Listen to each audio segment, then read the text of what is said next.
will never find a more wretched hive of scum and villainy. We must be cautious.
All right.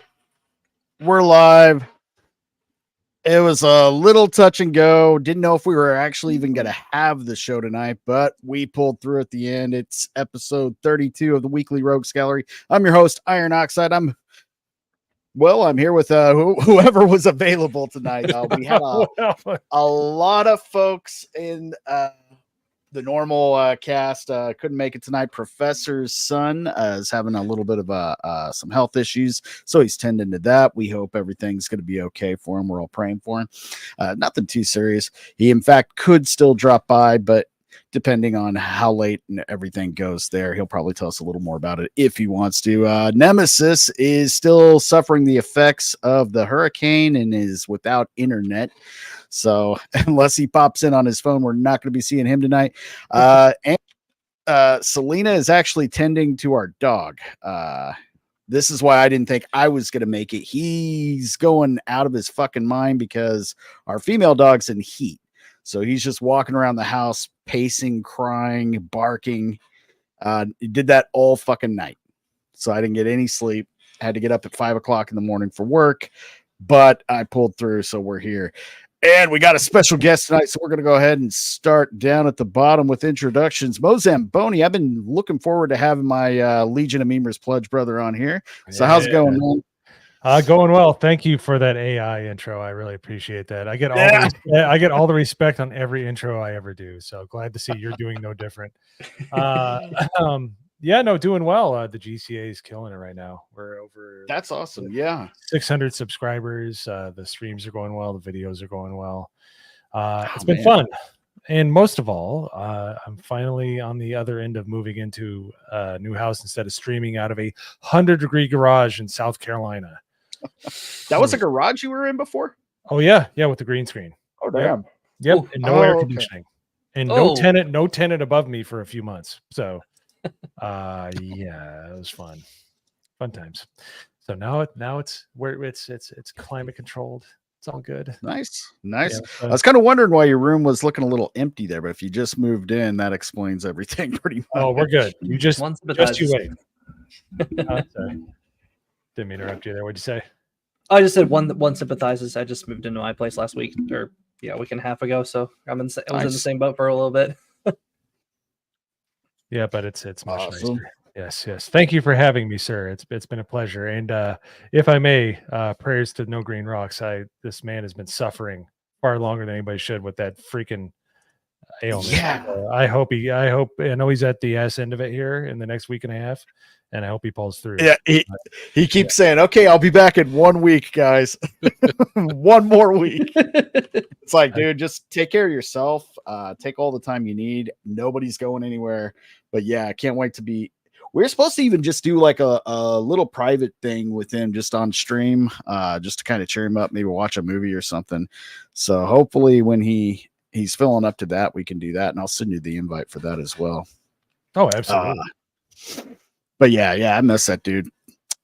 And let's see, let's go around. We don't have a lot of introductions to get through. So Strider, what's been going on, man? How you liking the new place? Loving it. Absolutely loving it. It's been good. I'm not hearing La Cucaracha music bleeding through the walls and through every orifice that exists. There's carpet here. It's very cozy. It's very nice. The PC term is mariachi music. I almost said, cucaracha stuff. that was Nemesystemic. He was the one that called it La Cucaracha music, and I've been using it ever since. Even my parents got a kick out of it. They're like, "What did you say?" Like, you know what I mean? They're like, "Yes, we know exactly what you mean." I'm just surprised. Everybody knows what you mean. I know. But hey, as long as you don't have any cucarachas in your place, that's always a good thing. So my sweet summer child. My entire place had them all over the place. It was nasty. And I keep a clean house. Like, I do my dishes. I fog it about every month or so, just because I don't like pests. Dude. I don't like any kind of squalor, any kind of semblance of squalor. Like, even in the shithole I was in, I had the cleanest shithole. And I could not get rid of the roaches. I've not seen one since I've been rid here. of a roach infestation, man. Seriously, they were charging me like $20 a month for extermination fees. I'm like, I've never seen any of these exterminator guys anywhere around here, and I'm infested with cockroaches. Like, what the hell are you doing? But they're like tree roaches, so they just you see 5 of them, there's a million more somewhere else. They call them palmetto bugs here in Carolina. And my wife adamantly says they're roaches. So they're gross. They're still disgusting. Yeah. Oh yeah. But I'm happy to be here. Happy to be out of there and into a place that I like. What's up, baby? Yeah, thanks for the follow, man. By the way. For you. Yeah, how's it going? We got another special guest. First time on the Rogues Gallery, Alec Baldwin's finger. What's going on, man? Not much. I heard you guys need an extra. Yeah, dude. Thanks for stopping in. You kind of fill in the void of all the folks messing this week. Well, as ABF knows, misery loves company, and oh boy, does ABF love misery.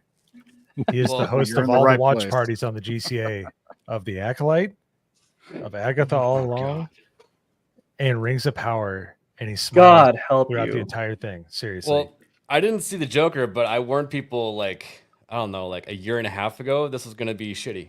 So yeah, I think we all kind of had that feeling that's where it was going to go, and I don't think anybody here has seen it. I haven't. I'm just the early reviews, and if even the media is not even really doing damage control much for it, it's kind of telling. Yeah, did it unfold kind of as you thought it would, or did did you just kind of know it would suck? I just I don't know. I've never been a big fan of musicals, and it was also about a movie that no one asked for, and they just It just seemed like none of it was going to work. We'll get into it when I've got what I think they should have done to begin with, and we'll talk about it when we get into everything. We also got Vagabond, who survived the storm somehow. Last time when I talked to you the week of it, you're like, "Yeah, I'm right in the eye of the storm." Yeah, like they were like all the so I think I got spared, but like people, like neighbors around me, that like trees fell on their property and stuff like that. But it's mainly the pine trees. It's the main danger. I mean, unless you're in an area that's going to flood. So, I'm more a little uphill, kind of, and then there's woods in front of me, and there's like a creek, but that's like a way lower level than me. So I don't have to worry about that. It's just like there's still trees around me, so I still have. I mean, there's still that danger or whatever if a tree falling in the middle of my sleep or something. so, but other than that, but yeah, everything was fine. It just rained a lot, and then so now the new thing is people are buying toilet paper because of the port strike that got suspended. That didn't even happen. right. Yeah, they're doing that here in Vegas too. Like we're sold out. Every Costco and Sam's that sells it in bulk is sold out. But the grocery store, the regular stores are still good. So, and I don't need that much fucking toilet paper. Here, toilet paper is completely gone. And then unless it's gone here too. Yeah. My mom called me. She's like, "We can't buy toilet paper." I'm like, "You have enough from 2020. Shut up." Yeah, so but other than that, like food's still plentiful. So I mean, we got food. Then our governor for Helene, he suspended our gas tax, which is good. So nice. So now like I seen gas for like $2.49 a gallon. Damn. Oh shit. That's like 2015 gas prices. Yeah. Well, gas prices here aren't that bad. I mean, I can't speak for other parts of Georgia. Some other parts get more expensive, but the cheapest in my area is if you actually drive down to Buc-ee's, and Buc-ee's is usually cheap. That's usually but you know, when you go down to once. Oh yeah, the only problem with Buc-ee's is when you go to Buc-ee's, you're not just getting gas. I'm just saying. Like, you go. So like, I've got two Buc-ee's candles in my corner right now. I cannot get enough of them. Yeah, because you go down there like, oh, I'm just gonna get some gas, but then it's like, oh, well, while I'm here, let me get one of those barbecue briskets, or like $15 or whatever, and then like, oh, or I maybe get some beaver nuggets, so you don't actually save. Beaver nuggets, yeah, so good. It's like the Texas version of if you give a mouse a cookie. Yeah. You know, my thing is, it's the weirdest part. The thing that most amazed me about Buc-ee's is something I never thought I'd see in my life. I love Squirt, the grapefruit soda, or the grapefruit pop. They have it on tap. I've never seen it on tap in my entire life, and I'm like, what? Oh, really? It's fantastic. Gorilla soda or whatever. That's so good. And I was gonna get a brisket sandwich, but it was after the MegaCon meetup, and I was feeling all right. And I'm like, if I eat a brisket and try to drive 6 more hours, I will pass out and wrap this car around a pole because it smelled so good. But barbecue will put you to sleep immediately. Oh yeah. What even eating that is like disintegrating in your hand, the aluminum foil and shit. Yeah. even the smaller ones, they're still pretty big sandwiches, and they're loaded pretty heavily with brisket. So if you get like a double one, it's worse. I was gonna get the club. The club is like $6.50, and it's like still like a pound. It's like this big. Yeah. They all mess around. Oh, it's so good. I want to have one so badly, but I know my limitations. Let's wrap it up to save it for later. Like I did with my nugs, which lasted none of the trip. I was like, I'll just try one. By the time I hit the South Carolina line, which was like 3 hours later, they're gone. No, there can never be only one. It's the Highlander. It's the Highlander of snacks. I did make it an hour outside of the Buc-ee's before I opened it, though, so that was something. So, well, I'm thoroughly. I think the nearest Buc-ee's to Nevada is. I think there's one in New Mexico. I Could be wrong. Might be Texas. Might be the nearest one. All right, let's go ahead and say hi to the chat real quick. See who we got in. We've got the Master of Trivia, Emily Kruger. What's going on? Happy Friday. Master Hobo, greetings, fellow locals from the homeless shelter. Is Iron home today? Yeah, I think so. All right, who else we got? Any of us home today? What up, Michael? Good to see you again, man. Who else? LG, what's up, dude? If you want to join, I'll send you the link. Just let me know. Matt Barr, same goes to you, dude. Good seeing you again. And hey, Gray Poupon is here. We got Blue-Eyed Scorpio, my favorite mod.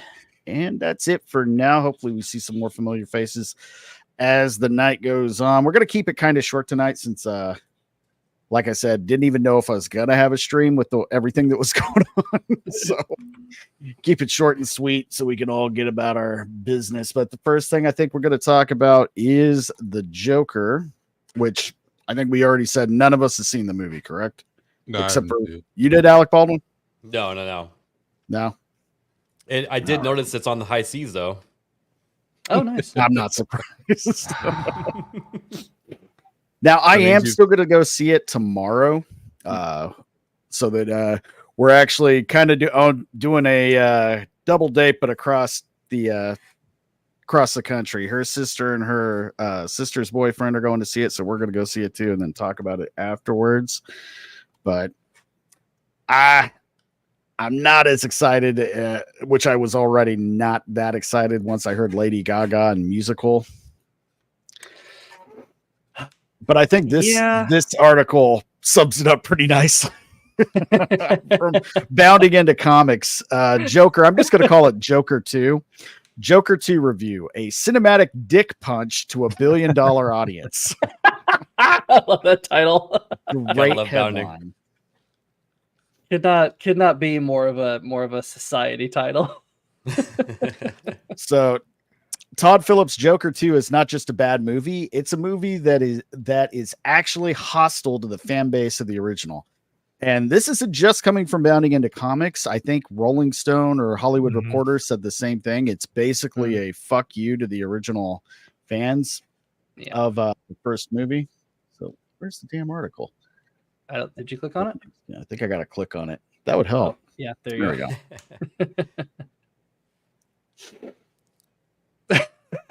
First sentence. You gotta love all the ads that block so like good. 50% of the article. Yeah. That top banner is really annoying. Fix that, society. If you're watching, fix that. Yeah. Because I know you run the whole website.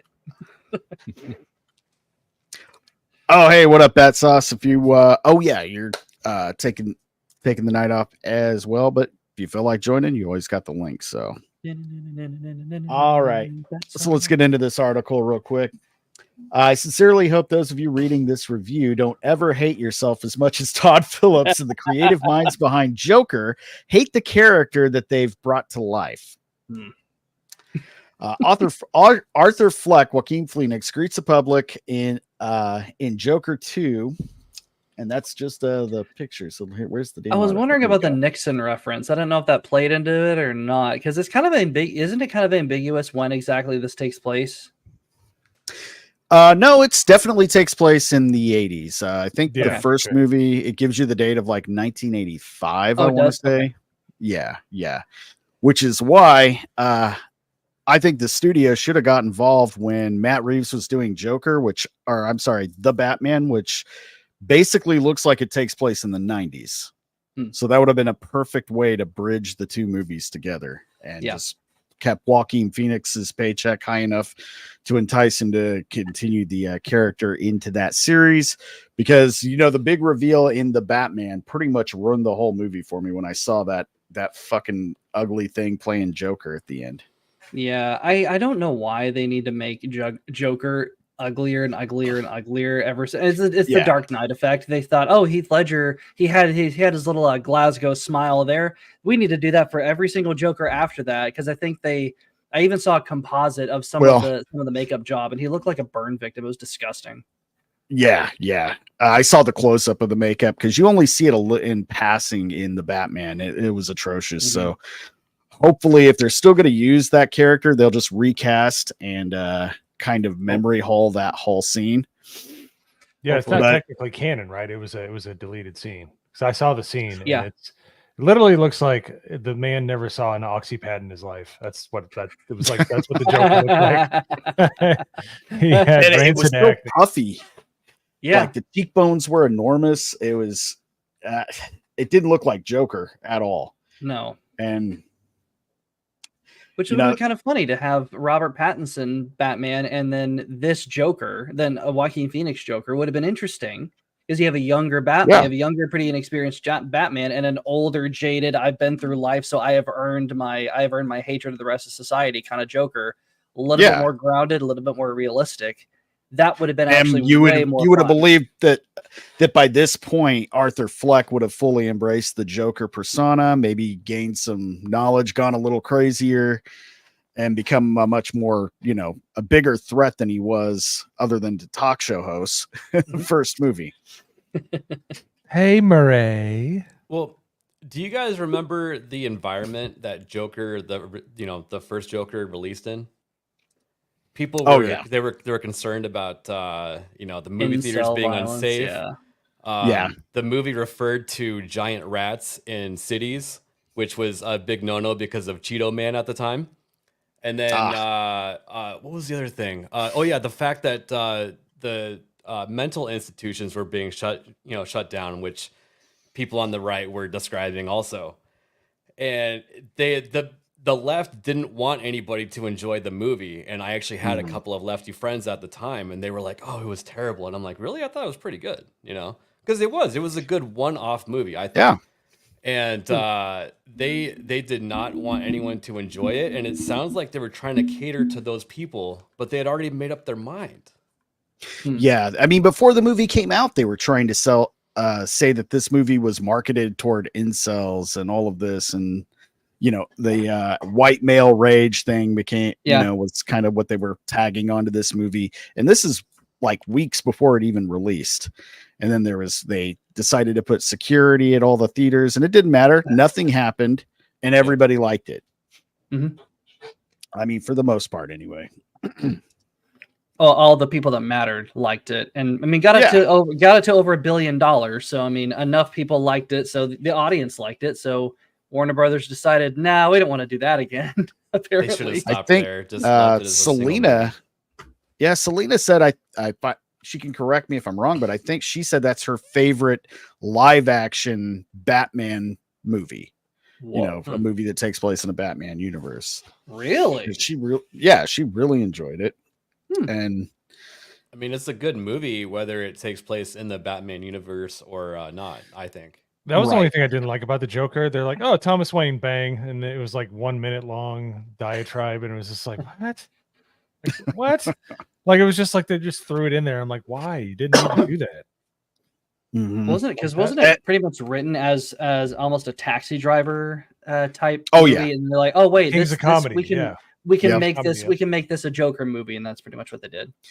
yeah, it was more of a tribute to those two movies, The Kings of Comedy and Taxi Driver, than it was anything to do with Batman or Joker. It was just, Yeah. they just threw the names in there and gave the guy makeup. I mean, Nailed it. it could have just been called The Clown or something like that and not had any references or anything to do with Batman. The only problem is then probably no one would have gone to see it. Yeah.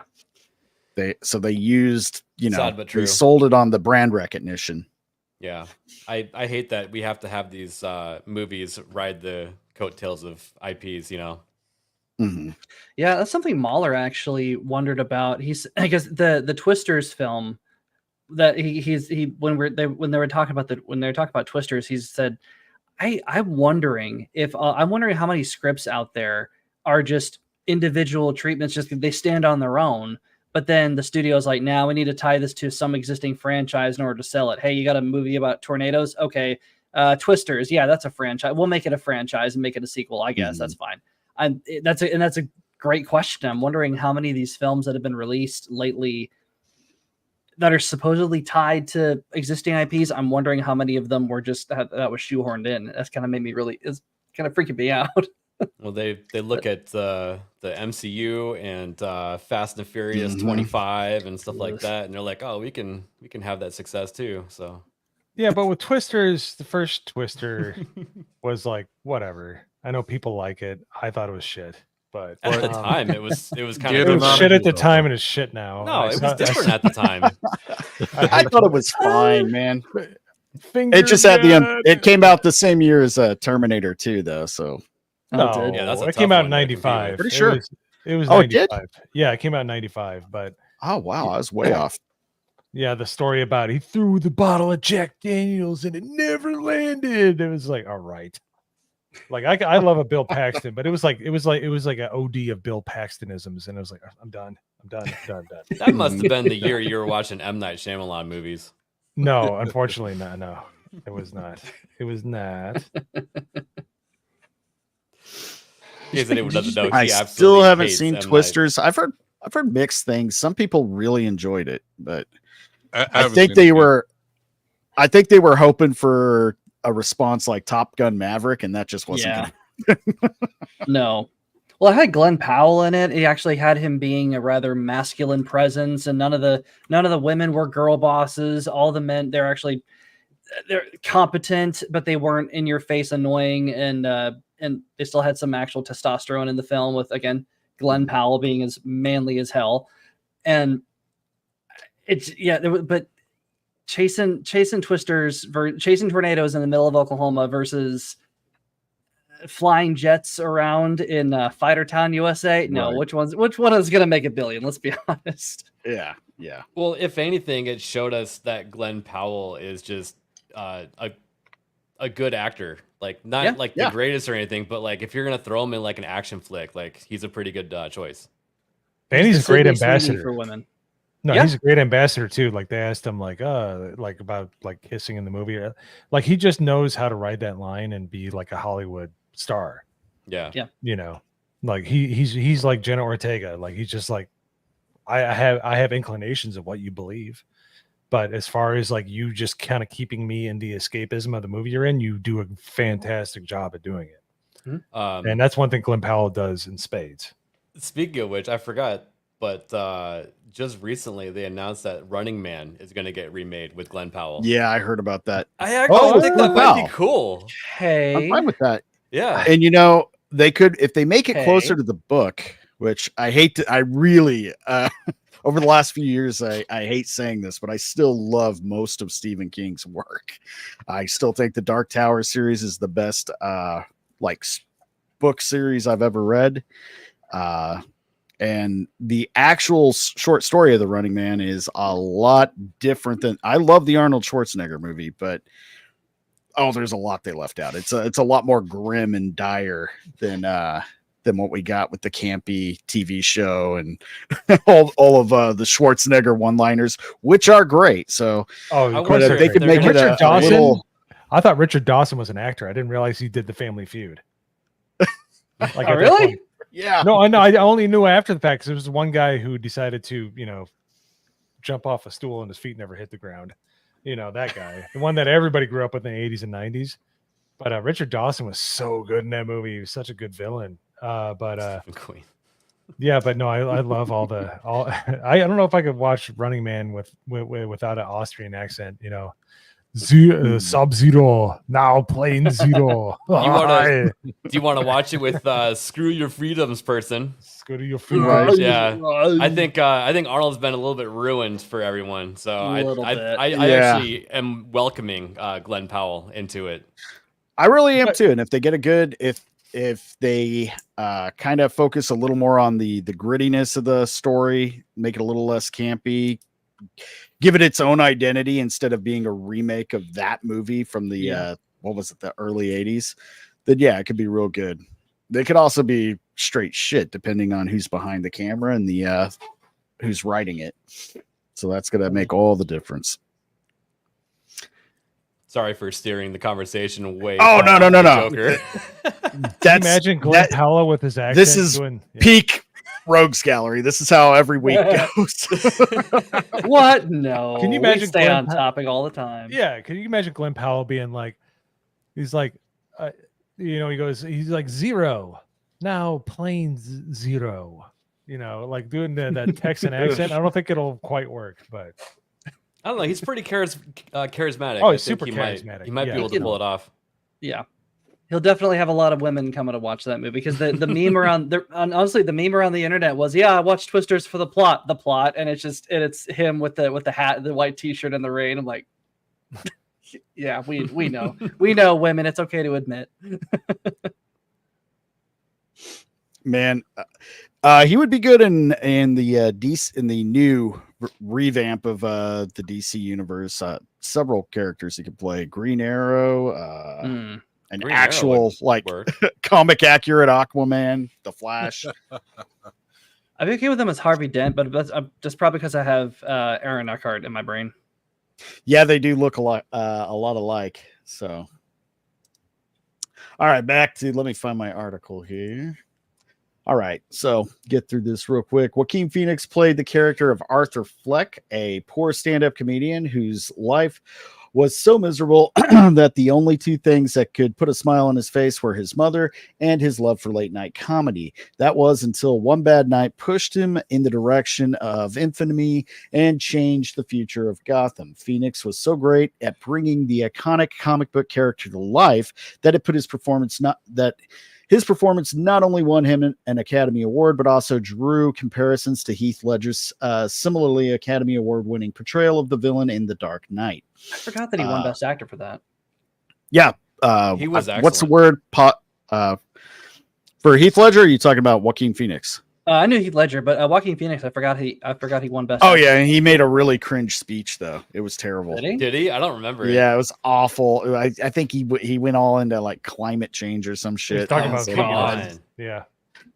That's just like what was that dude David Arbor when he was accepting an award for Stranger Things?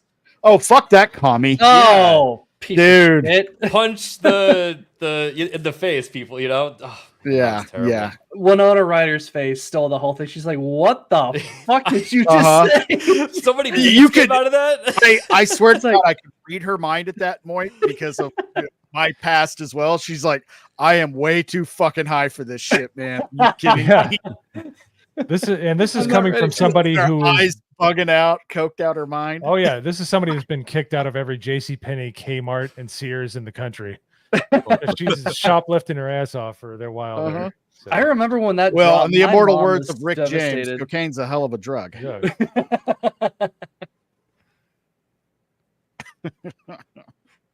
Now, David Arbor, man, it's too bad he's such a good actor because what a comic. I know. Piece of shit, that guy. I actually he's do literally think he's a playing really good Captain actor. Russia, so Yeah, but I can't stand whenever he opens his mouth outside of the movie. Yeah, right. What's so weird because Stranger Things season 6 or whatever the hell we're on now.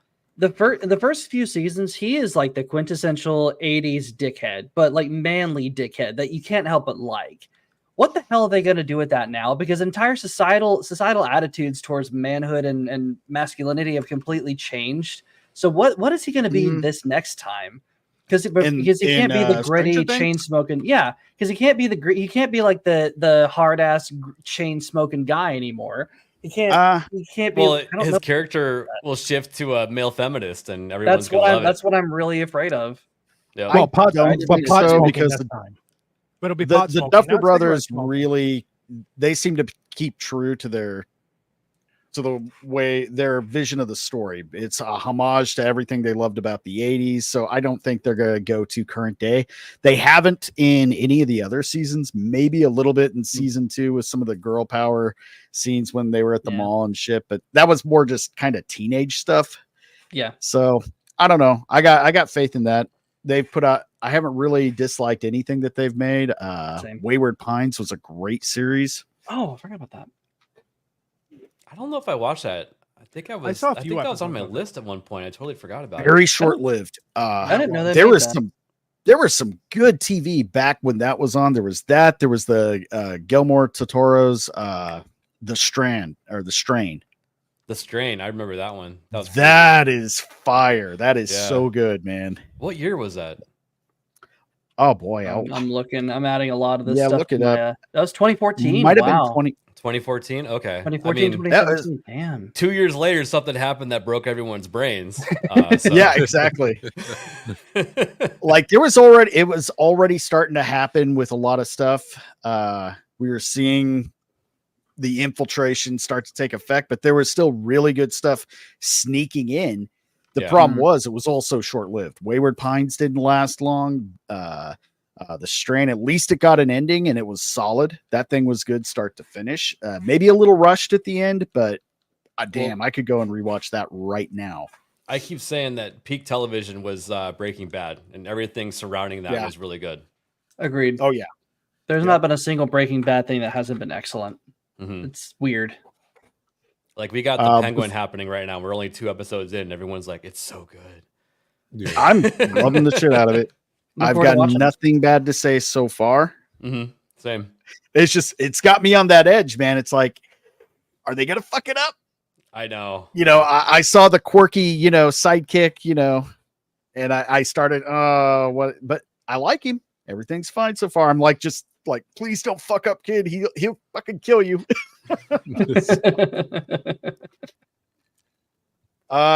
Drunken, thanks for joining us, man. How's it going tonight?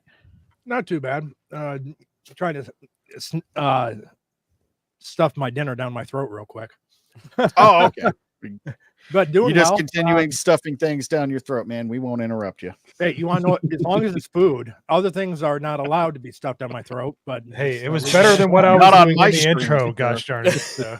Well, definitely. Well, if it is, it's behind a paywall. Speaking of putting meat in your mouth, here I am. What's up, Prof? What is up, dude? How'd everything go today? It's all of the stuff that I was late for doing or thought I was going to be late for doing had nothing to do with it. My computer's a fucking dick. That's what I've been doing. My Bluetooth is dead. Wiring something up so I don't have echo and have to use my speakers has been a pain in the ass. I have my headset plugged into my microphone. This is all janky as fuck. But here I am. I'm glad to be here tonight with you guys. Awesome. Nice to finally meet you, man. Nice to finally meet you as well, Mo. And you sound great. Actually. Oh, seriously? You guys haven't been on stream? No, he's in our Discord. I see him all the time, but I never talk to him. Oh, yeah. Usually, Prof is memeing on me by shopping at Trader Joe's. I meme on you for plenty of things other than Trader Joe's. You were, part of the Cock Rings of Power. That's true. I'll have another one of those soon. Yeah, but yes, okay. the Trader Joe's memes are epic. And there's I will vouch for Trader Joe's in Sandy Springs in Georgia. So, so in Sandy Springs in Atlanta, there's a giant yoga studio next door to this Trader Joe's. That's what I'm saying. That's like half the fun. So, you don't even have to buy anything. Just go in there, eat samples, and if you're a man, just enjoy the view. It's like going to Target out. Wait for class to dismiss. Yeah, they have free coffee in there. About well, speaking of memes. Oh, go ahead. I was gonna say you don't even have to wait. It's like some major yoga. I don't know, like a core or something. It's some giant yoga studio, but. So there's always just chicks in there with yoga pants. The greatest invention ever. Yeah, it's like the yoga pants where the seam is right on the crack, Yes. Oh yeah. I am in favor of the downward dog position. It's not. Me too. Oh, for yoga, yeah, sure. Now, speaking of memes, somebody on the panel shared this with me, and I didn't quite get it. So maybe Mo, you can explain what we got going on here. I'm afraid. That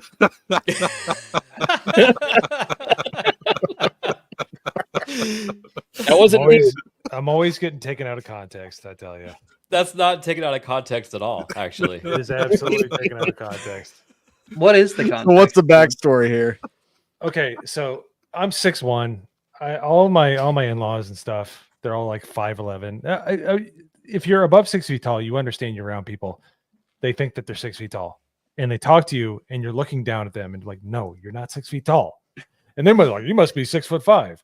it's gatekeeping 6 foot tall people is a thing. All right, and I'm here for it. So if you don't like it, you all can kiss my ass because it's a hill worth dying on. A very tall, manly hill worth dying was on. about 6 foot, if I remember correctly.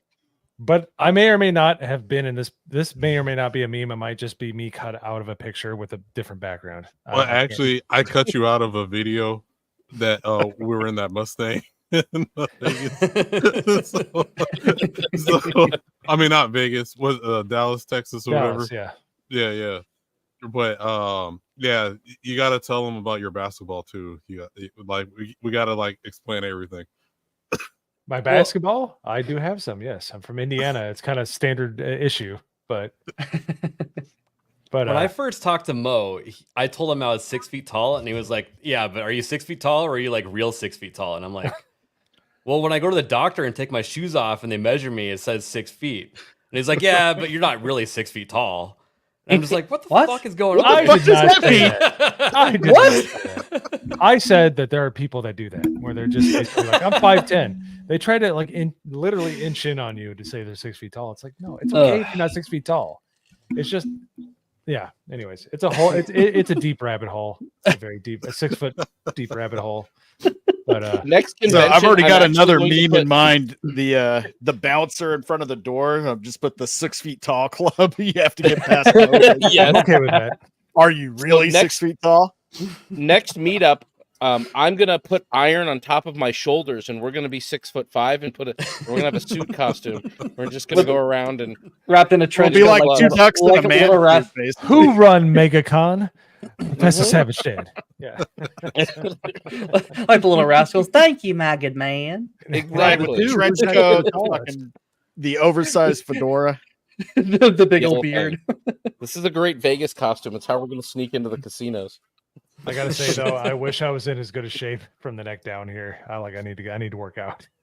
Yeah, I would be okay with it. I've been out of the gym for like 3 months. Yeah, terrible. Oh shit! I was telling myself right after the Vegas meetup, which is pushing a year ago. All right, I'm gonna start going it once a week and then extend it to 2 or 3 times. I haven't yet. Too much shit going on, man. Mo's trying to do a October challenge or whatever, where we all see who loses the most weight or something. I'm for it. I need it. God, I've been moving a lot and not eating that much, so I'm going on vacation in a week, so I'm out. Well, okay. Where are you going to? Where are you going on vacation? You should probably be in. I'm going to Peru, and then I'm going to Wiki Up, Arizona right after that to shoot machine guns and eat cheeseburgers. So hell yeah! I don't think you're going to recover from Montezuma's revenge so fast. So quickly, my friend. Well, actually, that's a good point. If I drink the tap water. Tap water, you're going to win immediately. Go shoot machine guns first, and then head over to Peru and drink the tap water. I mean, you just undo all the damage that you just did. So that's true. You'll win the competition. You'll leave your asshole in Machu Picchu, and you come back home. So there's no competition for this one. It's just shooting down remote control airplanes. Hell yeah! That's so much fun, dude. All right, getting back to the article real quick. Joker 2 made a simple $70 million production budget. Joker was a success that and even grossed over $1 billion at the global box office, to the point where both itself and the controversy surrounding its contents could be ignored. And the controversy, we already know all that. That was ridiculous. The controversy centered on the fact that the media doesn't believe you can sympathize with someone's journey into bad behavior while understanding that said behavior is still bad. For example, people who abused others have likely been abused himself. This doesn't justify their actions, but makes you understand how a person could end up in such a dark path. Which is interesting because not 2 years later, all of a sudden we have almost the fetishization of mental illness. So that's also fascinating that this came right before that. But and as a huge Batman fan, I get so sick of hearing that he's just a rich guy that beats up the mentally ill and the poor. Oh, fuck that. You haven't read shit. The first thing he starts fighting is the corruption of Gotham City. Exactly. Not just the everything else. But I actually got a Twitter fight over that. At the same time, don't they believe in equality? Like, why can't the poor and minorities be beaten up too? Yeah, exactly. Just saying. Good point. They don't actually believe in equality. No, but to go back to the previous paragraph, 70 million turned into 1 billion. This movie, Folie à Deux, was 200 million. Wasn't it? Isn't that what's being reported? Is 200 million? I thought it was like 200, 225. Reported. Yeah. Probably Either way, so. In like 6 months, it'll probably be more because of reshoots or something. But and is that factoring in advertising budget? No, that's just the pure budget alone. So they need to make like 500 to break even, probably. So I heard about this first earlier. Is that the 70 that WB is on the line for, or is that also include the investors? Because they brought in investors for the movie, for Joker, I mean, the original Joker. Well, I mean, the amount of money that the movie costs is always, it's just 1-to-1 with the different investors, whether it's inside or outside, usually. Mm-hmm. Oh, is it okay? You know how they try to skimp on it, try to like use technicalities to explain. So I didn't know as far as that goes, if that was maybe they can hide behind a little bit of that. I'm not sure. They always can. Usually you find out like 6 months to a year later, it costs more. Yeah, like we did with I mean, how many times have we been told the budget for Acolyte and it just keeps going up and up and up and up? Well, that's because Disney can't. That's because Disney can't hide those numbers because they're trying to get tax breaks over in England. Exactly. So they have to report. That's awesome. Yeah, and believe me, they don't. To more on the level of people that you might know in your life. The owner of the bar I used to go to when I was much younger, he sold everything to his parents for $1, so his ex-wife couldn't get it. So I'm just saying, there's ways to skirt. Yes, she was nuts, by the way. Yeah, sounds good. Like a decent Fuck plan. her. She doesn't deserve a dime. Yeah, yes. No, she doesn't. But but I'm just saying, like there's so many different ways you can kind of couch that. But even if you say, okay, that's 1/3, 210 million, you got $1 billion, and you say that the marketing, which wasn't that much, they still made a ton of money. But I think they just gave it all back, just like I would at 3:00 in the morning playing blackjack. Yeah. Oh, I've done that one too many times. They don't let iron into the casino anymore so often. That next paragraph is pretty interesting. They just automatically break his thumbs and send him out the door. Shit. No Terry Benedict in second paragraph. That was the theme of the film, but the media instead walked away from it, reading it more as, if you think your life is hard, violence against society is justified. In doing so, whipping up such a panic about its potential influence on incels that police officers were called to screenings of the Joker out of fear that someone was going to commit an act of violence just because they saw the movie. Yep. I remember that. That was like Satanic Panic Part 5. But it's pretty sad that there was more violence happening at the Little Mermaid live action than there was at a Joker screening. And it more than that, no, it's something. Frozen 2 actually, something contemporary. There were more fights breaking out with Frozen 2 because for obvious reasons. But how are we done pretending? Like honestly, since ever since the fucking 90s, the Tipper Gores of the world try to make us believe that media creates bad people. Why are they still running with that? It's been debunked for decades. Nobody's ever done that. No, that's never Call of done. Duty causes violence, doesn't it? Yeah, exactly. We all know it's now they're running with the you're a homophobic bigot racist if you don't watch the media. That's true. Yeah, that's the new. Make up your damn minds. Of course, when none of that happened and the film went on to be a critical and commercial success, the mainstream media walked away from the entire fair with their narrative having taken a huge slap in the face. Yep. Let's see the last time. So, how did they get their revenge on the fan base that made them look so foolish? Go all in on supporting the production of a sequel film that nobody asked for. Least of all as a musical starring Lady Gaga, who's probably more evil in real life than the character she's portraying on screen. Oh, I don't know about that, Society. Wow. I mean, that's good. But have you met Pink? I mean, my God. But that's a good line. I was afraid when. Oh, go ahead. Sorry. Do you remember Lady Gaga chugging a Bud Light and doing a campaign ad for current Prez? Yeah, I remember that. Yeah. in front of a lifted Chevy truck. Yeah, that was cringe. Oh God. Yeah. I'll just say Oh, time is so not much being cringe. very nice to Alicia there. Pink. I don't think No, it time was hasn't. ever nice to her, to be Yeah, honest. I She's don't- always Yeah, looked I like a know. mix of a foot and a horse's face. Time hasn't been It's- nice to a lot Or of the Jessica 90s Parker? pop stars. Those that stay This year has been attractive are interesting. crazy.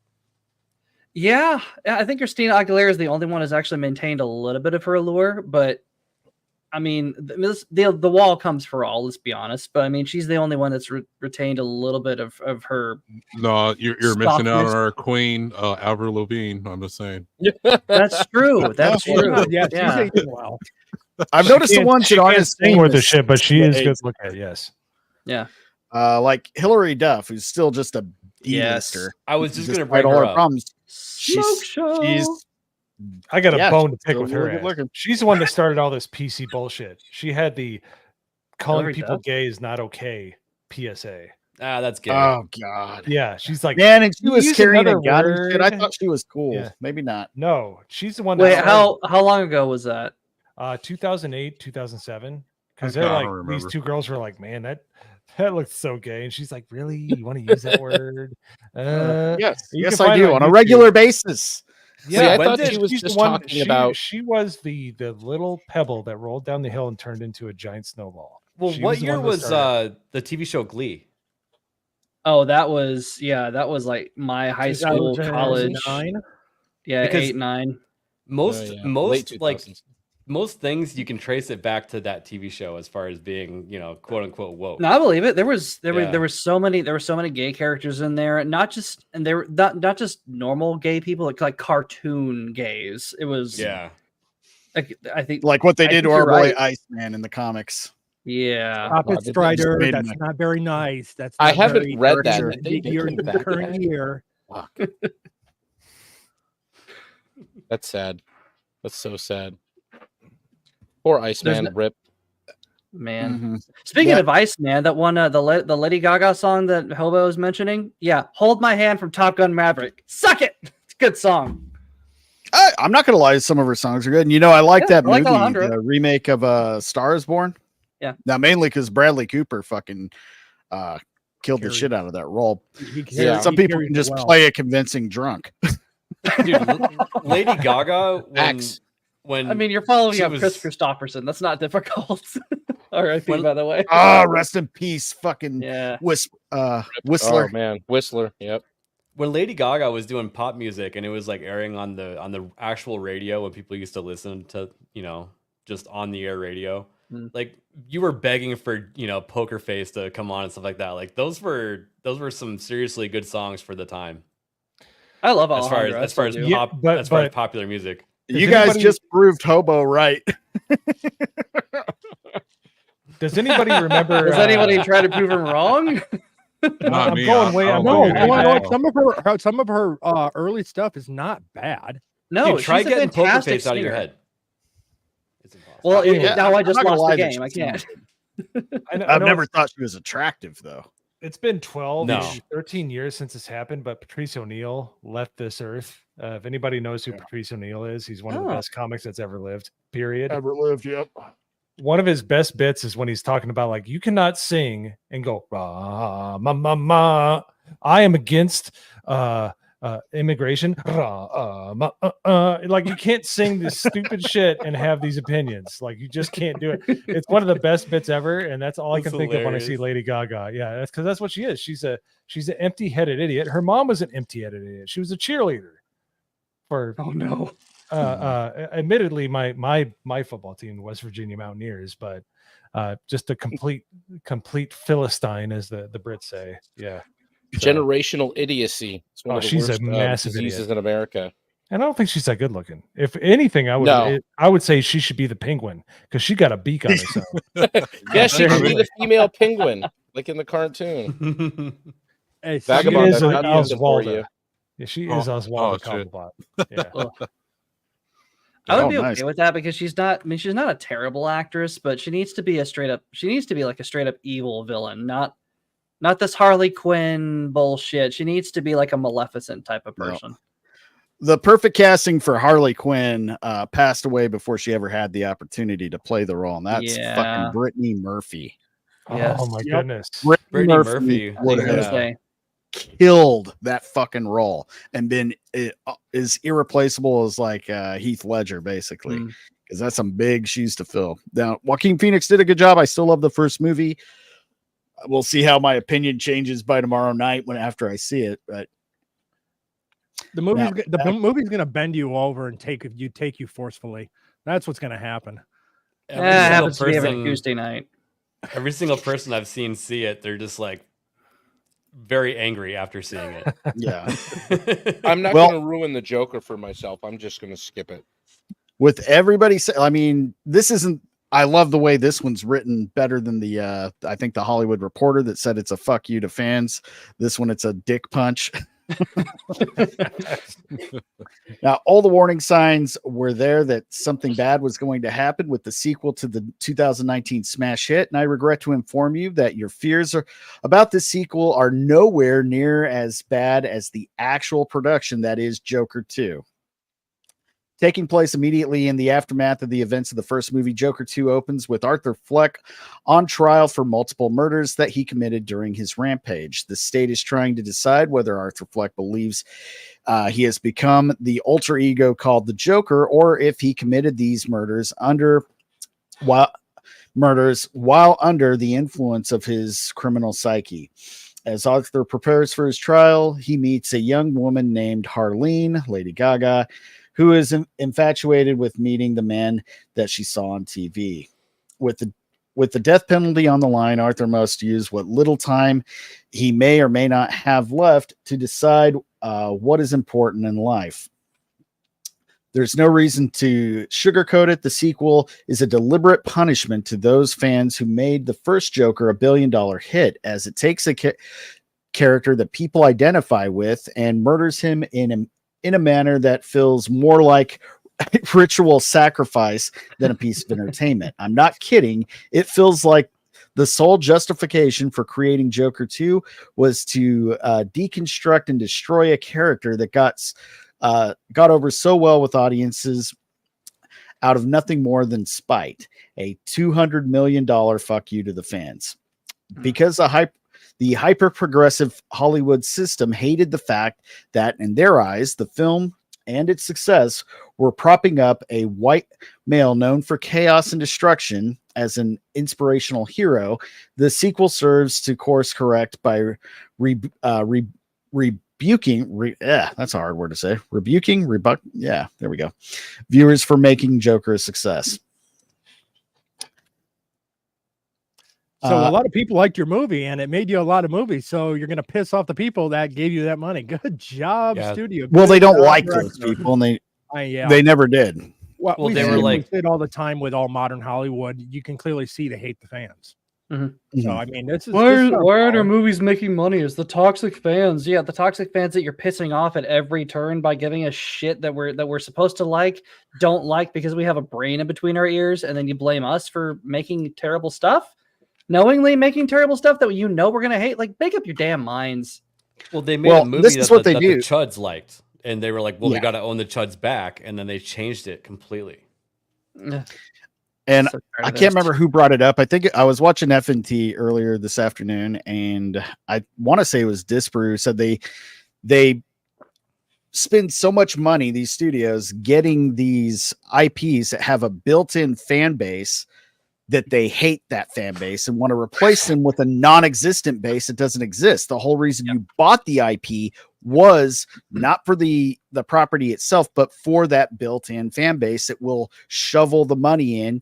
And if they like it, chances are the general audience is going to like it too. But they're kind of saying fuck you to both the built-in fan base and the general audience. And they're going after this non-existent Twitter and the prime activist crowd that don't have money. The prime example of that is what Disney did. They knew that they were more of a girls brand. So what do? Buy a couple boys brands, Marvel and Star Wars. Well, yeah, there are some women that like both of those, but by and large, or what it was. Male. Yes. Thank you. But by and large, it is males that is for, and they turned around and feminized it. Exactly. And then they tell you, oh, males is not made for you.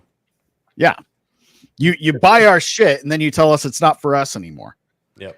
Okay. Well, it's the classic that the two headlines. That was the perfect encapsulation of modern Hollywood, where they made where the Charlie's Angels from 2016. They're like, sorry, white males, the movie isn't made for you. And then 4 days later, why didn't straight white males go to see this movie? It's like, because you told us it wasn't for us, and we have all the money, you dumbass. What do you think is going to happen? Strider, the best part about those articles, they came from they both came from the Hollywood Reporter, just months apart. Yep, and I'm pretty sure were they from the same author too? Maybe I'm not sure. I think just put little different faces on them. They even use the same image, the same pictures in both articles. It's almost like a mirror image of each other. So, you know who they're really saying fuck you to? I love that they say they're fuck you to the fans, and they're telling the fans to fuck off, and they think that matters. You know who they really fucked? You know who's really getting fucked right now with this movie? James Gunn. Because how many more people are less likely to go see the next DC film that he drops because of how shit this is? James Gunn should be fucking pissed right now at this fucking movie because it's going to fuck his Superman. It makes me even less likely to want to fucking go see that simply because Warner Brothers proves that they will put crap out and don't give a fuck about fans at all. So if that Superman movie is shit, they'll put it out. We don't, there's no guide rails there, it seems like. So James Gunn should be mad because a number of normies are just going to be like, dude, this pushes I'm so much more done with comic book movies shit. Even more so. The more shit movies you put out for the comic book genre, the more you fucking nail its coffin closed. And James Gunn's Superman is going to have a hard fucking time prying that back open. I can tell you right now. That movie has to be a masterpiece. It has to be now. It has to be the greatest superhero movie ever made, or it's going to be shit. And it's gonna have to put Christopher Reeve in the rearview mirror, which is not gonna happen. There's we no all way know they it's can not do it. gonna happen. It's gonna be Superman. It's gonna be Superman Returns. Yeah, which wasn't terrible. It's just boring as hell. But that's the thing. You can't have a Superman film that's boring. Speaking of DC, we have a certain bat in the background. Oh shit! Hey, what's going on, Battsauce? I'm sorry, I did not see God. No, it's all good. What's up? Student of God. Did you watch Joker yet? I have not. I never saw the first one. Honestly, I don't think. I haven't seen the first one either. First one's good. Yeah, I'd probably enjoy it, but I don't have like the motivation or an interest. I can understand. Blue-eyed Scorpio. I could put Christopher Reeve in the rear view. His chair isn't that fast. Bro, it's not too soon, but still, it's not too soon. Christopher Reeve is probably one of the greatest men who ever lived. Great guy, great films. Now, getting back to this here article, we'll wrap it up. After all, in the eyes of Hollywood, Joker was not about Batman's greatest villain, but rather a white right-wing incel terrorist who was leading a movement in a way similar to Donald Trump. Yeah, that's exactly what I got from the movie. I don't know about anybody else. It was really like, oh my god, MAGA, MAGA, MAGA from the whole fucking right. Well, the thing is, it's just populism. It's just populism opposing the elite. And they hate that. It doesn't matter who it comes from. They hate that. If it wasn't Trump, if it was somebody else doing a populist, a populist contingent. The system didn't like it from Bernie, but the news liked it from Bernie, and he was a populist. He might have been a socialist, but see, and I was kind of surprised they didn't love this movie. A bunch of deranged people wearing masks, idolizing a psychopath, and attacking rich people. That's all they had to do was wait 2 years, and they're like, "Hey, yeah, no, right?" he had an anti-abortion agenda, and he was pro 2A. Yeah. I blame Joker for Project 2025. Actually, right. To them, the bad guy of this story is the viewer for identifying with Arthur, as they'd rather believe this oppositional framing. Then I never got the point. point the finger at themselves for creating the media sensationalism that actually inspires mass shooters and other acts of violence we see every day. That's the truth. See, the difference between them and us, they have to identify with characters. People like them have to identify with the people who see. I don't think anybody on this panel watched the Joker and said, "Oh my God, he's like me. I feel seen." No, it was just a well-written fucking character piece on the Joker, and well acted by Joaquin Phoenix. It was entertainment to watch because it was written and the way it was acted. I didn't identify with shit in that movie. No. So I identified with this. I got picked on mercilessly in high school and middle school and stuff because believe it or not, I was a wallflower. So when he just kind of gets tired, it's like the beginning scene of Logan. When he gets tired of getting beat up and he just murks everybody, it's like, I would never do that to anybody, but I can't tell you there's not some Schadenfreude. It's like, right. Like I'm not dead inside. Wait, right? It's like, yeah. And it's okay to acknowledge that because honestly, but I would never go out and do it. I'm just saying exactly. It's nice to see that. Yeah. What's the point? Like these people act like they are that they themselves are the paragons of kindness and rightness and virtue and humanity, but they're just being completely dishonest with themselves because they think that because I am not. They think that because I am not like the right wingers. That means I am the perfect human. No, you're fucking not. Just by virtue of not being who I have demonized in my head, they have no concept of redemption. They have no concept of overcoming your shortcomings, unless it's some kind of put upon mental illness, which you just have to live with. Is that there is no redemption. There's no goodness with these people. There's no redeeming qualities to any of the characters that they create and any of the people that they put up in front of us.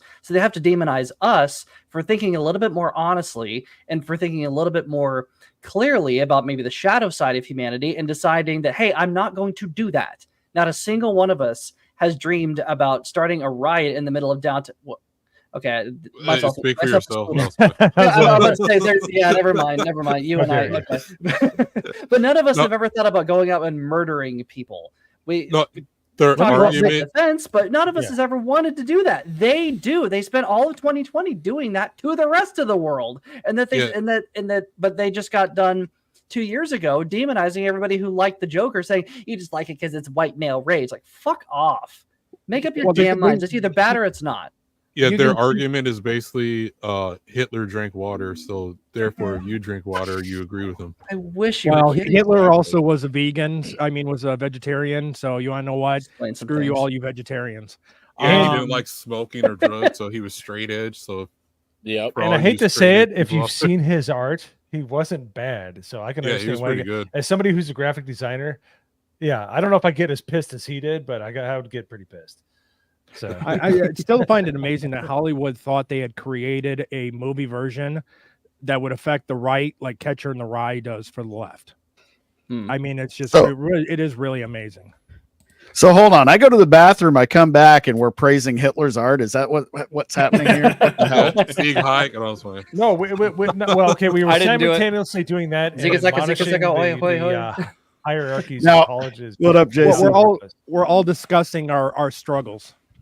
I've got a Bavarian flag in my. I heard somebody say that. I heard somebody say all Adolf was straight edge. Nothing further from the truth. They invented meth. They were all tweaking their balls off. You can see a video of him at the Olympics just chewing his face off, rocking back and forth, fucking rolling. He's suffering from Parkinson's. Man. It was probably during the 4K. He was tweaking. I would have been.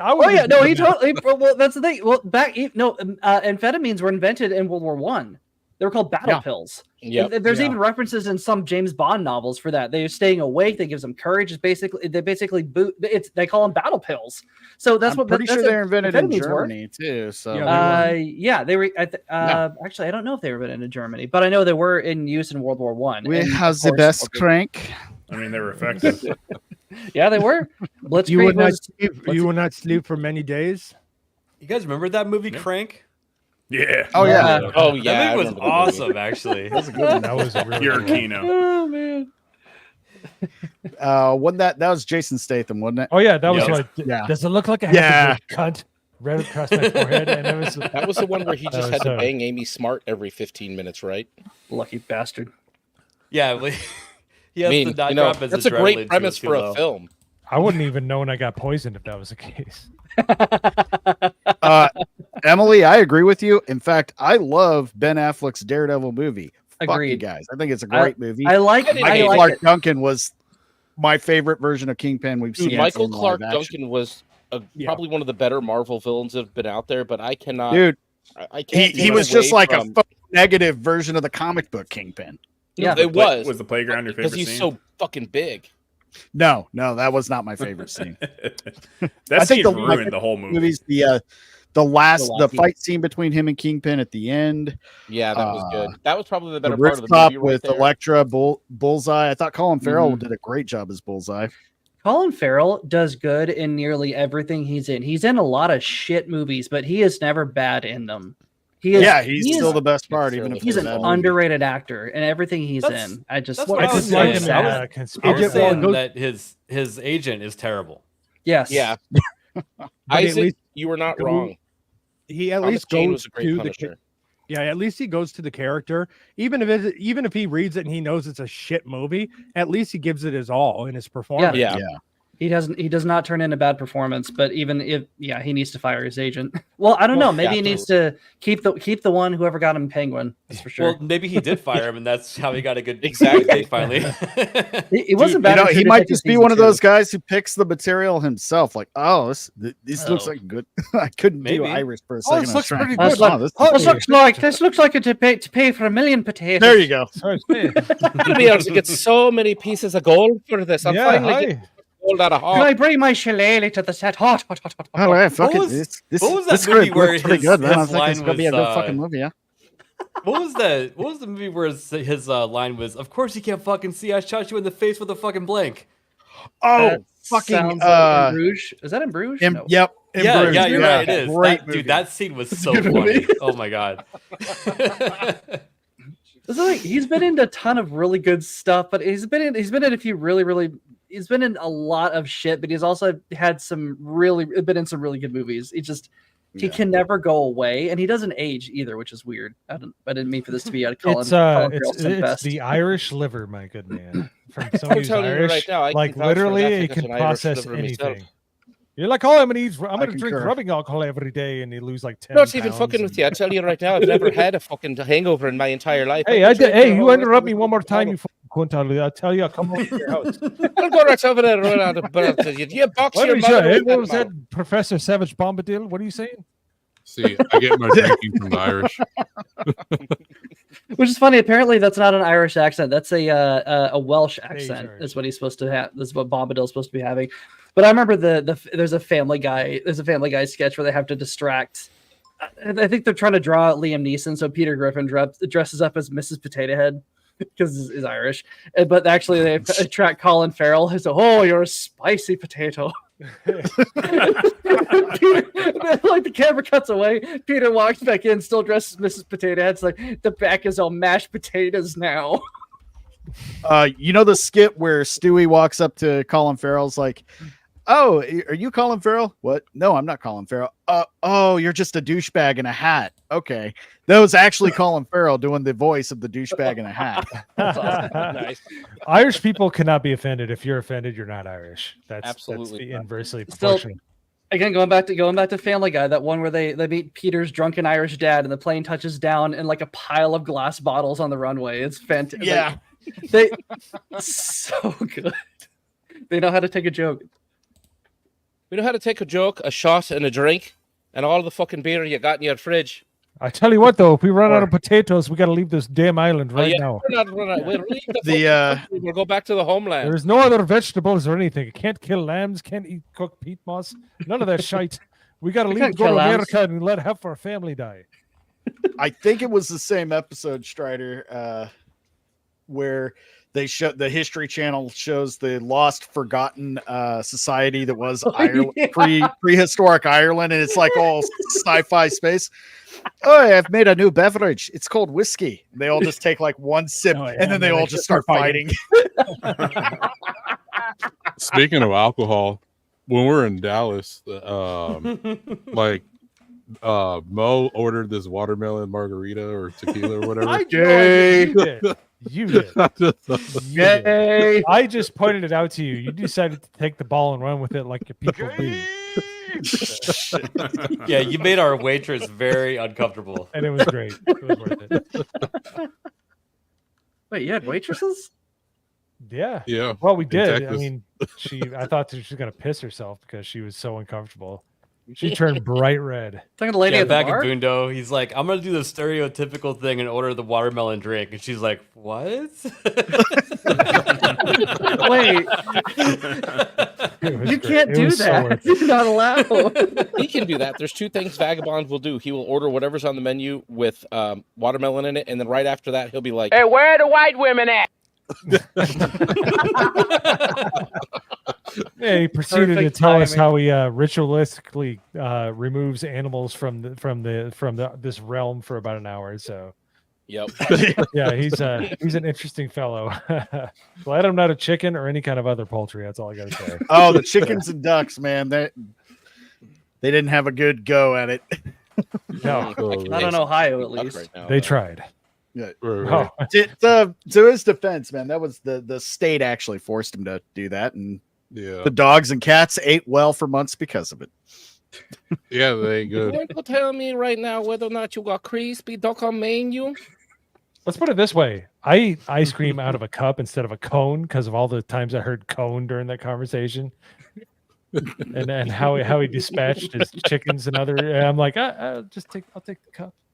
I would do that if I had chickens, man. I'm jealous of Vagabond. He's got land. I totally. want chickens. Well, once I pay off my property, I'm and get the deed, There you go. I'm gonna get chickens again. So And I don't have to be tempted to buy ABF's gay eggs over at Trader Joe's. They're gay, Oh, the but they're the best gay eggs you can eggs? buy for the price. I'm telling put in you, your if mouth. you go to Trader Joe's, I like it's a whole experience. Like you don't even have to buy anything. Just the very back is like these samples. You go straight back for the samples, and you just window shop. Just grab you a basket and just walk around and enjoy the view. Dude, between 3 and 5 p.m. is Dude, peak Trader- hours for what Vagabundo's talking about. Yeah, but dude, that's only at, like, I go to the one at Arrowhead. It's old people. The one you go to, I know the one you go to. I know what you're talking about. Old people in yoga pants is not as good as the people Nope. from No, Impossible. I know Okay, I'm like, I've been to Trader Joe's. I don't know Hard what but you're not talking impossible, about. right? Yeah, ABF goes doing to a it the wrong special time. Trader Joe's in Magic La La Land. It's right. It's adjacent to Paradise Valley, which is like the peak place of Arizona. Hot women. Thank Yeah, you for ABF's got clarifying. to show him his bank account before they let him into the actual store. So Just in case we were being He's coy. just barely over the threshold. You're just jealous. All right, we'll I go don't go finish to this Trader Joe's. article. Not that one. To then okay, we already read that. When you realize the film is a segment against the viewers, at that point, nothing else matters. Even as far as the story goes, there's no rhyme or reason to the film to exist. When it ends, we're left to deal with the aftermath of Arthur's decisions, but all of it ultimately leads to nothing. Lady Gaga serves no purpose in this movie and exits to further tear down the character. And I have heard about what happens with that. Yeah. If you are a fan of the comic book, do not expect an accurate representation of the Joker-Harley relationship in this movie whatsoever. You're not going to get it. Hell, Todd Phillips even goes out of his way to explain to the audience that the version of the Joker is not the character who is so iconic in the comic books. This is a separate interpretation of the Clown Prince of Crime. There is no introduction to Bruce Wayne, no I'm going to correct you there.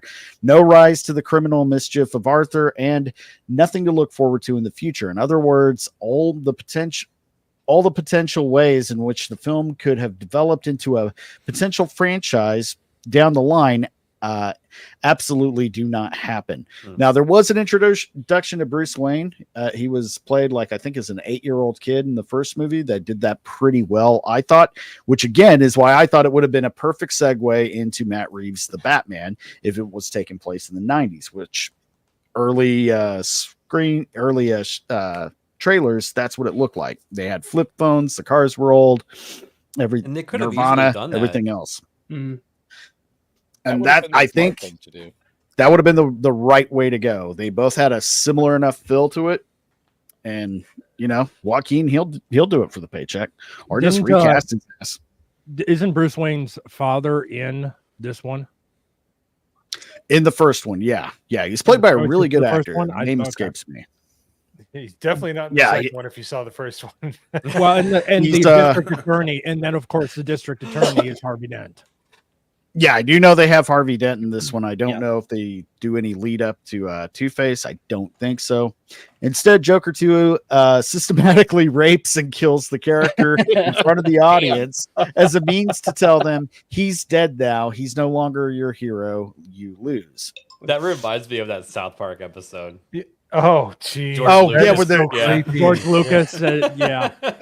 Indiana There's Jones. two of them where they're going after Indy, Yep. and then when they when they're tag teaming the Stormtrooper.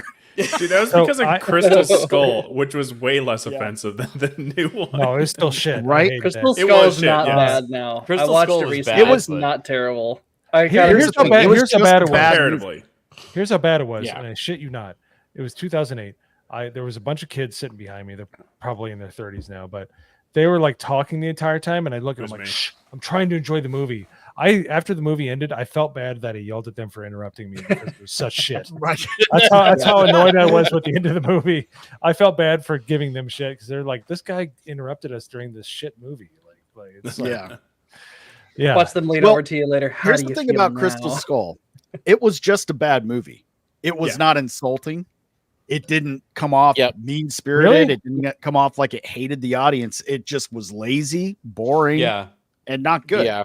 Lazy mean, is here's the the right thing, word. no, It was Right. nice to see after seeing Indiana Jones be like deconstruct. It's because I watched it right after Indy 5 released, and hearing all these interviews, reading the plot synopsis, how Indy is just this broken down, stupid, cantankerous old bastard, and then I'm watching Crystal Skull. I'm like, how the hell are these two people? How the hell are these two people in the same franchise? Because at least Indy 4, it's Steven Spielberg.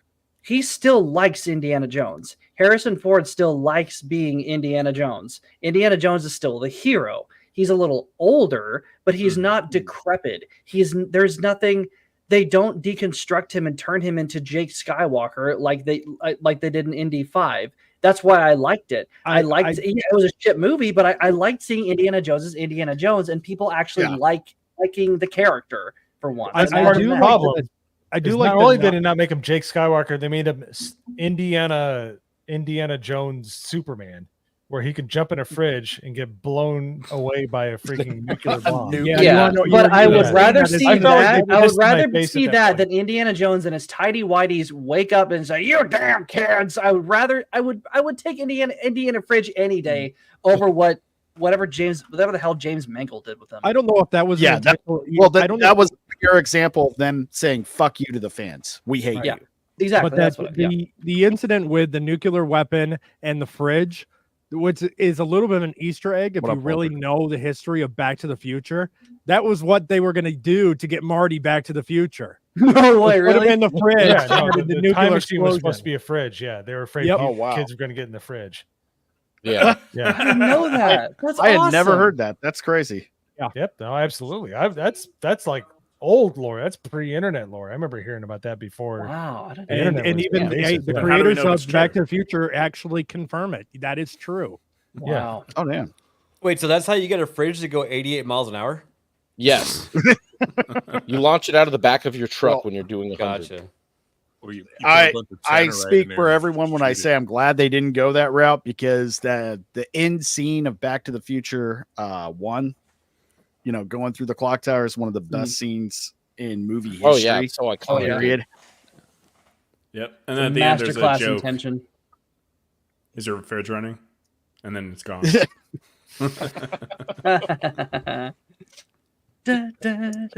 All right. When stripped down to its core, the motivation behind this movie ensure that it will go down in history as one of the worst sequels of all time. Shit.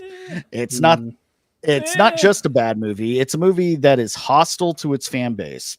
If you love the first movie, this film is going to serve to not destroy what you loved, but make you feel a different type make you feel a different type of way about the first movie. I hate when that happens. As intended by Phillips and his co-screenwriter Scott Silver. The only people who will find any enjoyment in this movie are those who hated the first film to begin with. If you like the first movie, stay away from this one. Joker 2 is a cinematic punch in the dick to everyone who contributed to the original success. All right. So now I feel like this is the case of the more you talk about it, the worse it gets. Yeah, that was The Last Jedi for me. Like the more I talked about it with my friends and family, like I fucking hate this movie. And that's literally what the tone of this article is like, this is somebody that has had way too many shots. They're like, look, motherfucker, I went to go see this movie tonight. And it's like, they punch you in the dick. They hate you. Like it's literally like if Alex Jones went to go see this movie and you ran into him at a bar, that's the tone of that article. And that's exactly what it should be. Exactly. You have not seen what I have seen. You have not seen what I have seen. No, turn the frogs gay. Yeah. This is what keeps me out of the damn theater, man, and it's disappointing. I fucking love the theater. I love going. I'd spend so fucking much money at the theater. I'd be signed up for that stupid AMC fucking 3 movies a week monthly thing if there was something worthwhile to fucking see. I used to go that regularly. Yeah. Dude, no, 3 movies even come out in a month now? Like, no. The release is so slow. Yeah, there's nothing to put out, dude. I go to the $5 bin at Walmart, and I get more value out of that with fucking low quality DVDs on my 4K TV than I would spending the fucking $150 that it takes to go to the theater. Like, dude, The Whale was in the $5 bin the last time I was there. Like they actually have some old movies. Yeah. I saw that. That's on my list to pick up. I saw it the last time I was there, but I wanted to. Every time I go to Walmart, I always look through that $5 bin because you never know what you're gonna find. Got to get that physical media. I found Blues Brothers in there for $5 Nice. Blues Brothers or Blues Brothers 2000? Oh, both. They're both good. 2000's a little. I also found what the hell was it? Billy Madison and shit. Happy another Gilmore? one of his movies. Yes, Billy Madison and Happy Gilmore for $5. Like, dude, I could watch that easy, like for a weekend straight, constantly. Easy buy. Those hold up. I watched them last weekend. You want to talk about shit that's worth sitting down and just getting some popcorn and chilling out? Watch fucking Billy Madison. It's still fucking hilarious. Oh, yeah, it still holds up. It's not my favorite Sandler movie, but I still like, those. They get better as he goes forward, and then he kind of hit a wall after fell off. 2 of the best ones he made were The Wedding Singer and 50 First Dates, and then they start getting a little shit, and then he starts making them shit on purpose. Like once he got to Hubie Halloween, he was just doing that as a fuck you to not getting nominated for what's it called, Precious Stones, or that drama that he did where I got to disagree a little bit. That's a great movie. Something or other. Yeah. I got Precious or something gems. Yeah. Billy Madison, when you think you're going to be looking at Sonya Blade, whoever played that actress. Yeah. And it was 1963, and Chris Farley goes, "That is correct," and takes off his shirt. Like, dude, there's so many, like, what you looking at, Swan? Dude, sometimes I think that Chris Farley is my spirit animal. That guy was. I was so sad when he died. And you know what I want in the $5 bin, and I'm waiting when fucking Tommy Boy shows up. Dude, I'm gonna buy 3 of that fucking movie. Hey Tommy, quit Boy's playing with your dinghy. I still always say, "You want to tell us?" Yep. Whenever anyone knocks, housekeeping, come jack you off. Housekeeping. My little brother would get anytime he'd get a new jacket. I'd go and try and put it on. Who's your favorite little rascal? Is it Spanky? No, it's Alfalfa. Or guys. We're all so old. We're leaving Battsauce out of the conversation. He has no fucking clue what we're talking about. I mean, he's 16. I'm not that young. Billy Madison was a movie that came out in the 90s. Judging by his background, I have one thing to say. He's on his way to 3rd grade right now on that bus. Rules. I know, right? Chris Farley was an actor who was in Saturday Night Live. So Saturday Night Live was the thing on TV. So TV is that's. Sorry. I don't even know if I'm the youngest one here. Yeah, I think Is they are. that a conversation any of us want to have right now? Judging by Just kinda everybody look at else's everybody, beard, yeah. except for Strider, yeah. Whoa, I can't Well, grow facial hair now. If we invite not an if age Vaughn thing. Coleman would come on, then that'd make you feel better. You wouldn't be the I mean, the youngest. competition We right could here give is him between shit. me and Drunken Emerald Arrow, but I'm 42. Well, then we and a would half, have all so the I got digits you and beat. representation. I'm We'd have 40 Alec I, Baldwin's finger and Ron Perlman's toe face. I'm 43. So Well, you yeah, got I me know beat you by guys are 6 older months. than me. I'm in my 30s, all right? Oh yeah, shit! you're I didn't young. even know that, man. Yeah. I wish I was in my 30s. Yeah, Shit. I do. Fuck, I don't. man. Just saying, if My I haven't grown a 40s have beard been by now, fucking it ain't baller. happening. I remember being so upset when I turned 30. Now I'm like, you fucking idiot. Oh my God. Like, God, I was. We were still kids at that point. 30 was. yeah, dude. 30 was a kid. Seriously. Yeah, 30 was nothing, dude. 40's been like the best fucking decade, and I'm only 3 years into it, so I'm down for the rest of it. Let's see what fucking 50's got. I want to look like RFK by the time I'm his age, though, dude. I need to eat like that. I feel like you're fucking talking guy. shit See, to the that's Grim kinda Reaper. my- He's right in front of that's you. my- He's like, see what I got, son. You motherfucker, get away from me. Well, play shape. that 50. Shape. Well, Prof, if you want to look like RFK, you have to shop at Trader Joe's and buy eggs and go Oh, on the keto. fuck I do. I'll get my own chicken, and I don't have to deal with the gayness that they put in the eggs. And then you have to do an impersonation of a motorcycle missing a piston, and then you'll be okay. Sorry. You're not wrong there. It's a. I don't want to sound like him. I just need to fucking look He's like from that. he's when I'm from out Boston. He's from Massachusetts. If he can't take that, I'm sorry. It's really hard. I can try to sound like him. Professor Savage Dad, I'm going to kick your ass. See Christopher Walken. Poisoning our food. Who's this gay guy on the bus? Can't grow a beard. Man, I can't listen to him talk that long. I was like, oh, man. It is rough, yeah. Yeah, it's like clear But throat. I do like- that won't help. I do like his campaign though, because it really is true with all of the chemicals Oh, that no, are in the food. he's- So I mean, I'm really on board with the Make America Healthy Again. Yeah, I am on board. Oh with yeah, it. dude. It's just when he talks, I'm like, oh man, I should make myself some hot tea. Look, Right? A little bit of honey in it. Anybody, I need to gargle with an entire jar of honey. Exactly. Like, no offense to him. I I need was to like, swallow oh, man. motor oil. I mean, I give Speaking of ABF motor shit. oil, one of my uncles dropped one of his dates off in a ditch. Yeah, so, The car floated. He I got like the away. guy, but if somebody replied to him being like, "Hey, take the dick out of your mouth before you talk to me," that would be the greatest burn ever. I was trying to jumpstart my larynx. Like Exactly. when he talks, remember that PSA commercial where it's the lady with a hole in her neck, like smoking a cigarette. Oh yeah, That's Yeah. like dude, I remember that. that was I'd say that was I like need the to most have a cigar disturbing thing I've tonight. seen on TV. Okay, I want to touch on that real quick. That's propaganda right there. That truth run. I quit smoking Oh, dude, cigarettes Truth after I was saw that huge shit. propaganda. Woo, that was If you look at brutal. who was behind Truth, they were a legitimate propaganda arm of I can't remember. The people behind Truth were not. They didn't give two wet shits about tobacco. They were an actual propaganda wing of some company that I can't remember. That's Or how some MAGA made now. NGO. Truth. Yeah, I know, right? They had to completely destroy themselves after Truth Social came out. It fucked them. yeah, like there was the old, like their whole thing was like orange, and then they had like the T, like a almost pixelated T or whatever. Yeah, they had I remember they had that. dots and stuff like that, but it was effective. Mhm. But yeah, Oh no, yeah, I but- remember seeing that commercial. I was like, oh hell no, I hate smoking. Yeah. I'm sorry. I had really bad influences in my life. My grandmother lived till 97, and she smoked from the age of like 15 Yeah. until she died. Sorry. Yeah. Right. No, I like but speaking of smoking, I found out Big Lots sells candy cigarettes. my son Still has make some. those? There's a place in nice. South Carolina that has them, and my son puts them in his mouth, and he hangs out like James Dean. I'm like, yeah, Nice. Yeah, I'm like, those are the best. dude. Are they it's- the ones with remember- the bubble gum where if you blow through it, the powdered sugar makes like the smoke cloud?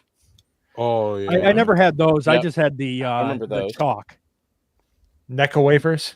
Yeah. The chalk.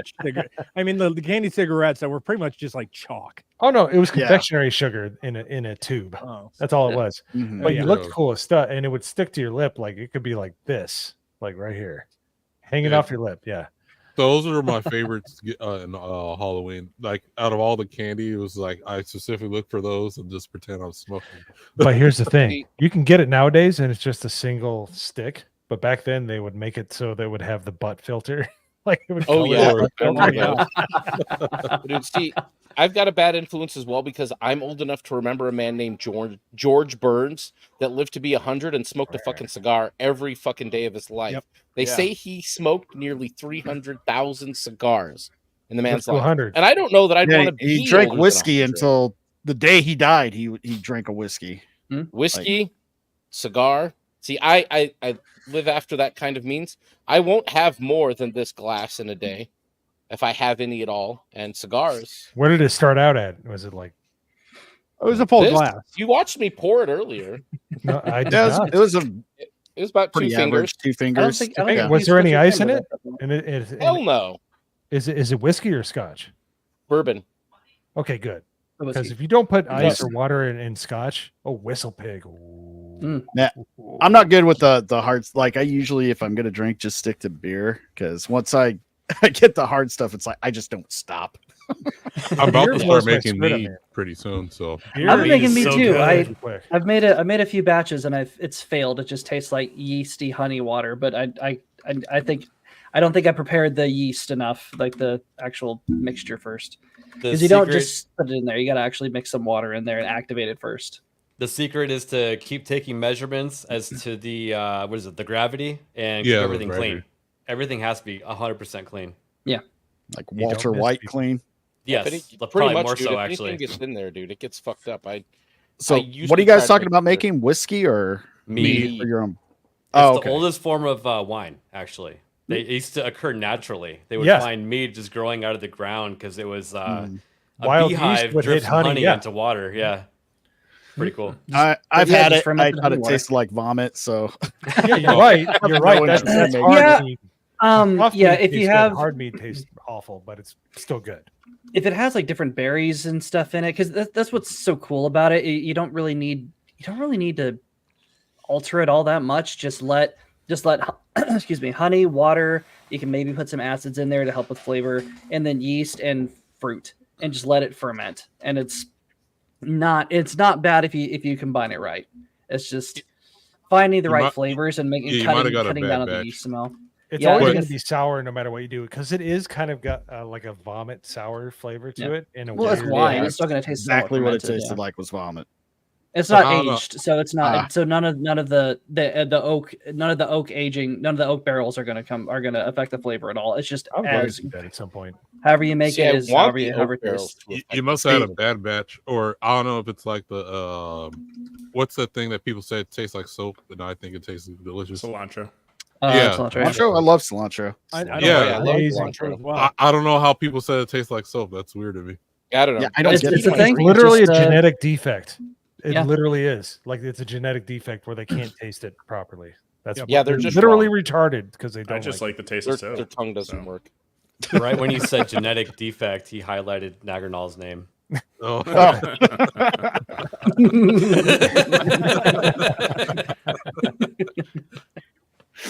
So obviously, so what you're saying is that if you can't taste cilantro, you're on the spectrum. Got it. Ah. Yes. You're riding with me, baby. I was thinking the same thing you did, ABF. So. If I'm having a street taco, man, from a actual like one of those good food Oh, yeah, trucks, it dude. better Yeah. be just covered in that shit. If Dude, I'm making if there's green any sauce English- or salsa, dude, I need cilantro in there, man. Tomatillos, green onion, cilantro, onion, serranos, and some Hatch green chili. Fucking the best salsa you'll Nice. ever had, dude. I love green salsa. Sounds Oh, good to that's- me. That's my favorite kind too. I make a good one. I Nice char and- the hell out of all the peppers and the. Oh hell, you got to, tomatillos dude. Yeah. first. Yeah. You know what I Nice and did? tangy. I smoked them. Now that I got that smoker, I smoked the Oh, Hatch smart. chilies, bro. Charred man. poblanos are the best thing on the face of the earth. Fight me. Yep. Charred Someone poblanos. gave me charred a poblano is good. at For all Dragon of Con, you this- out in the chat, yeah, charred poblanos instead of bell peppers in a recipe. Thank me later. Absolutely. Yep. Yeah. Makes it Bell taste- fucking bell peppers Dude, have just char it. barely any flavor as it is. Like It's just burn the exactly- shit out of the that's all it is. skin. Make sure it's cooked in the meat. Put it in whatever Mhm. recipe you put it in. It's gonna it's green it's bell pepper adjacent, but it's so much better in recipe.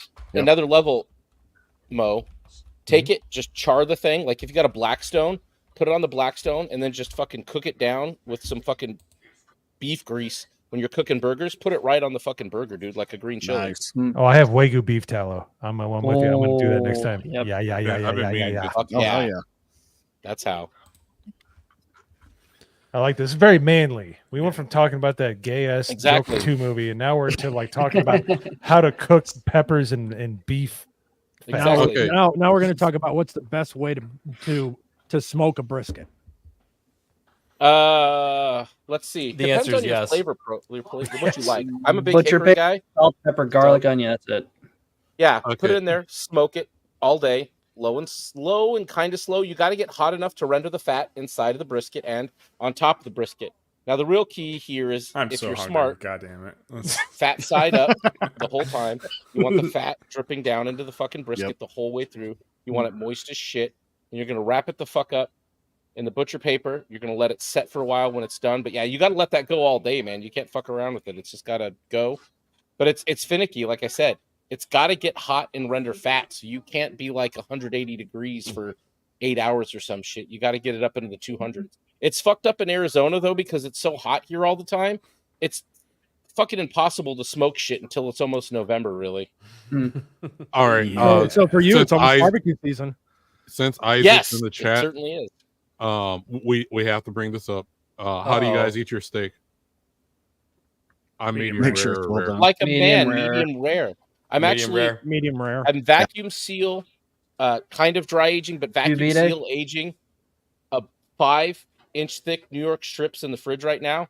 I vacuum sealed them on the vacuum sealer, and I just slammed them in the back of the fridge. I'm gonna let them sit there for a few weeks, and then medium rare. That's it. Salt, pepper. That's all. Grill done.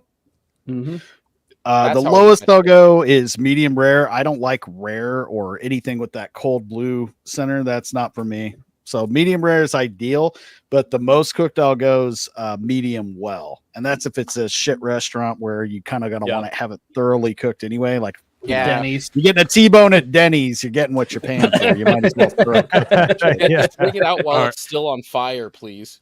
All right, sorry, Isaac. We're all medium rare here. Jesus. Whoa. A little aggressive with the medium rare. Yeah, he I know, stands I- strong on it. Meat dissolving I on my just mouth. find That would about a also lot. be very gay. Apparently, he like faints when he sees blood. So Oh, Projecting. that's probably it. See, Rare doesn't mean bloody. I Rare just means know. mostly pink. So but the, he sees the red juicy and he's like, "Oh, it's blood." Oh, come on, it's not blood. Dude. Oh, come on. It also depends on the cut. Some cuts you can True. I will go as far as rare, but for the most part, medium rare. Oh, is about filet where mignon, I'm I'll go at. rare. Oh, yeah. Yeah, Yeah, filet yeah, mignon, I yeah, will yeah. go Filet rare. mignon, you can just go. We're done. I like medium Yeah, rare on the ribeye, fillet. I like yeah. it warm. I like it warm. Same. If it's cold, then I get a little gagged. yeah, out. I've got to have the Okay. heat on the inside. It's got to be just hot Yeah. enough on the inside. I don't want it to be cold. I can I like- respect, despite how gay his eggs are, that ABF does make a steak and eggs every Wow. day. That is pretty manly. I will give him some credit. Oh, It's man. the last time I'll ever say it. Dude. Well, the best place to buy a steak, I think, is Ruth's Chris Steakhouse. They serve it They're good. on a boiling plate with butter all over it. Oh my god, it's so good. Hell It's yeah. wild. I just Fogo can't de buy it Chao from is the pretty restaurant good too, anymore. dude. I Yeah, Fogo de gotta Chao I is haven't been there in a I delicious. while. gotta cook it. It's just Yeah, something you should have about went in Vegas, yeah. dude. It was wild. The Wagyu. Oh, that he dude, cooked I on the missed salt out on there. that. Yeah. Yeah. I Dude, wish the we guy went. came I up did too. and cooked Wagyu on a fucking salt block. Just seared it, and dropped it. And I was like, oh shit. That sounds awesome. Yeah, So so, fucking good. Isaac will always revert to, well, Trump likes his steak well done, and then Nagernal says, well, he banned bump stocks. So. Let's try for it with what That's not a state do thing you live in, anymore. Megan? That's not a thing anyway, because didn't that get overturned recently? It's I think it's okay for Trump to do that. They are trying to kill the man, so he's got to have it cooked thoroughly, just because he doesn't Yeah. know what's in it and who prepared it. Yeah, that's true. all he knows is taco bowls. You know that Trump Tower has the best taco bowl. Yeah. I'd love to try to jump Tower Taco Bowl and like hold up my big old middle finger high, be like, yeah, Right. I've had plenty of Latinos who work for me. They're great people. Whatever he said. Okay. Also, taco bowls are 8 out of taco bowls 10. are fantastic. It's funny how they said that whole Taco Bell thing was the most racist thing they'd ever seen in their lives. Meanwhile, a few years later, Joe Biden's literally calling people breakfast tacos. No, he's Oh my playing gosh. what is it called? Despacito. He's like, Oh God, that was the phone too. of all the things that God. Biden has ever done, that was the cringiest thing I've ever seen. It's like your grandpa trying to be cool. Like, hey, I've heard the song on the radio. I've never heard it before. You young people like this, right? Dude, Like, that was your great fucking grandpa racist trying dick. to be cool, man. That was weird. I'm That's like- fairly that's certain, like- dude. No, worse than that. Not your great grandpa. That is your youth pastor trying to be cool, who hasn't had a foot in the real world for decades, and that's your 60-year-old youth pastor trying to be cool. I heard this song on the TikToks. okay. So what? Since you said that, No Way Home, when he's like, "Are you just gonna did you bring your outfit, or are you gonna just sit there dressed like a cool youth pastor?" That hit my soul. Going to like those high school meetups, I'm like, "Oh my goodness." That is right on the spot. Yeah, but it's just like no. You got first of all, well done steaks, afuera. Get out of here with that shit. Yeah. Yes, and the only time you ever order anything above medium rare is when you're at a new restaurant. So you order medium to see how they cook it, because they always go off little rare, little well. So the next time you go there, you know how to cook it. It's not that the cooks are bad; it's everybody has a different definition of what medium is. Yeah. So Kind of true. That's a good point. very true. Life Very hack. true. You're welcome. What's your favorite cut as far as steak? Go across the panel. Oh, I love where this discussion is going. We're totally like destroying the. We were going to talk about DEI and Disney and stuff. No, Fuck let's all. go to This positive. is how you baby. defeat Let's go. DEI right here. Yep. More toxic masculinity, please. Red meat and protein, please. Give me Yeah, a here. good So I steak. covered all the topics. Toxic Give me- fandom's it not a depends. thing, and DEI is going out the fucking window faster than Yep. a fucking hooker you don't want to pay for on a Boulder Highway. I don't know. I'm a How did simple you know how guy. I spent my like last Monday night? a really good. That went steak dark T-bone. real quick, but I'm here for it.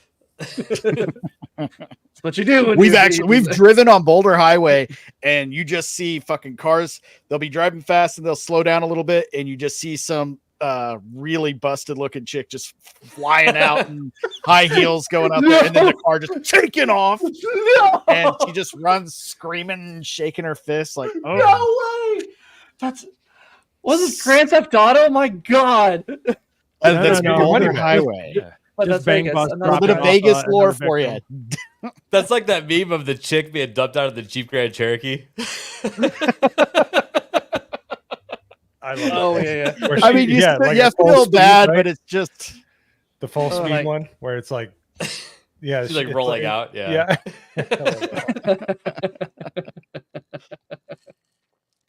What's up? See you later, See devil. Oh, dude, are you a coal miner? Wow. God bless you. I come from a line of those. I'm lucky. I got out of it. So I watched October Sky one too many times. Not for me. Well, the true identity of Battsauce again revealed.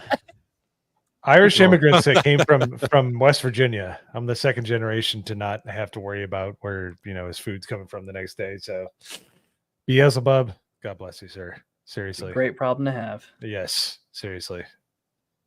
Anyways, right, let's back talk to about how meat. well we like our steak. Right. you were we're asking at, about the cut. favorite cut. Yeah. No, the cut. Like I said, I'm a simple guy. Give me a good thick T-bone. Nice. You got to have the bone in, honestly, if you want to really Yes. good cut. Yeah. 'Cause the marrow brings it home. Yeah. Mhm. Yeah. Yeah, absolutely. You got to have that. Go ahead. T-bone is good. Mhm. I don't know, dude. I've always been a ribeye guy, Same. but I keep going to Costco and they have like the sale on the 5-pack of like fucking New York strips this thick, and they're so fucking Dude. like if you're I have if you're warmed up to New grilling- York strips quite a bit recently. if you're grilling, I there's so think much New you York can strip do is with the a New best York one. too. Yeah. Mhm. And completely agree, Isaac. Kerrygold butter is the tons of it. requirement on all steak. Kerrygold Dude, butter Kerrygold's is the it's best. the only Good stuff I butter. buy now. So good. The best. But if I'm Yes. doing a pan thing, if I'm doing the Gordon Ramsay method on the stove, I'm going to do a ribeye. More fat, more opportunity to butter it. It's gonna cook really fast. But really, the peak, if we're gonna peak out on steak, I don't think anybody can deny that a fucking tomahawk ribeye is peak cut. Yep. If you can afford it, that's like Dude. the best. Best one I've ever had, and you'll kick yourself for knowing how much I paid for it. I got it at a fucking Kroger, practically on the beach in Galveston, Texas. Strider knows the one.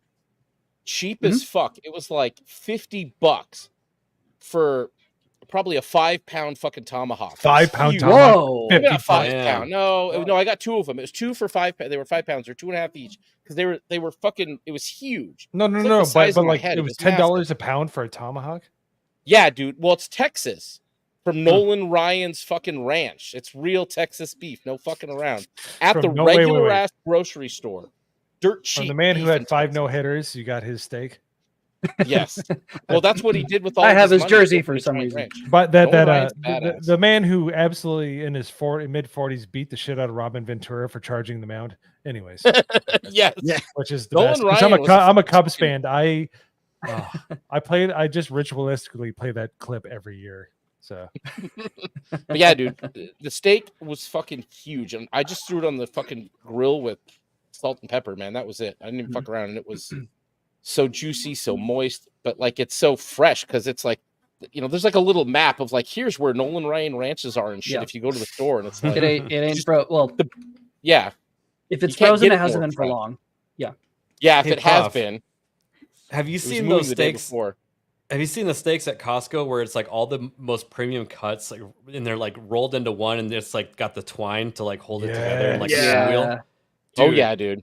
Costco they- hasn't had those for like a couple of years, but we used to get those and bring them camping with us. It would take like an hour and 45 minutes to cook because they're so thick. Yeah. But Yeah, they're dude. fucking incredible. We're just like moaning the entire time they were eating. It was amazing. Oh, With yeah, the dude. cheese The and bears vegetables in the fucking come middle. into your camp and shit. You got to watch out with that, man. You get wolves and coyotes. That would Oh, tame the that's why bears. we They'd got be like, guns. "Oh, that looks I was amazing." gonna say, Yeah, look you behind think his man in the arsenal, center. man. I don't think he's worried. some people have ABF ain't gonna DVDs and miss. movies behind them. Some people have 50 cal. Yeah, I'm just saying. He got a 200% accuracy. Is that a Barrett 50 cal up there? It is. And I don't have anything that 82 huge A1. behind me. And is that a To be pulse fair, rifle Mo. below it? That is a pulse rifle. Yeah. I thought that looked like a That's pulse awesome. rifle. I've been staring at that for like what, the past hour or so. Like that looks so familiar. Why do I know that? This 'Cause is I haven't the seen it in the 5.7 daylight. from Battlestar Galactica. Oh hell yeah! Nice. That's the RoboCop awesome. gun up there. Which is Nice. basically like a Desert Eagle with a. Oh, this dude, is I've like got a Desert good Eagle model with for the RoboCop gun. I want to print the damn thing. Got the Stargate that? SG-1 Zat gun. And then Oh, dude. Malcolm you getting all Reynolds, these at? Pistol. right there. Oh man! Wild. Now show them the rest in the bottom left-hand corner so we can even this out, ABF. You, In you the got, you bottom- got Canadian Bear. Your I see bottom left. Canadian Bear. Well, he Oh, forgot cool. his dangerous weapon, Concord. I got the Stadia controller, Virtual Boy controller, Concord controller. and Which, then by I the got- way, can we I got can we get a consensus? This is not a bad-looking controller, even though the game sucks. It's not. Seriously. I actually I like the design really of it. like the Okay. design of the controller.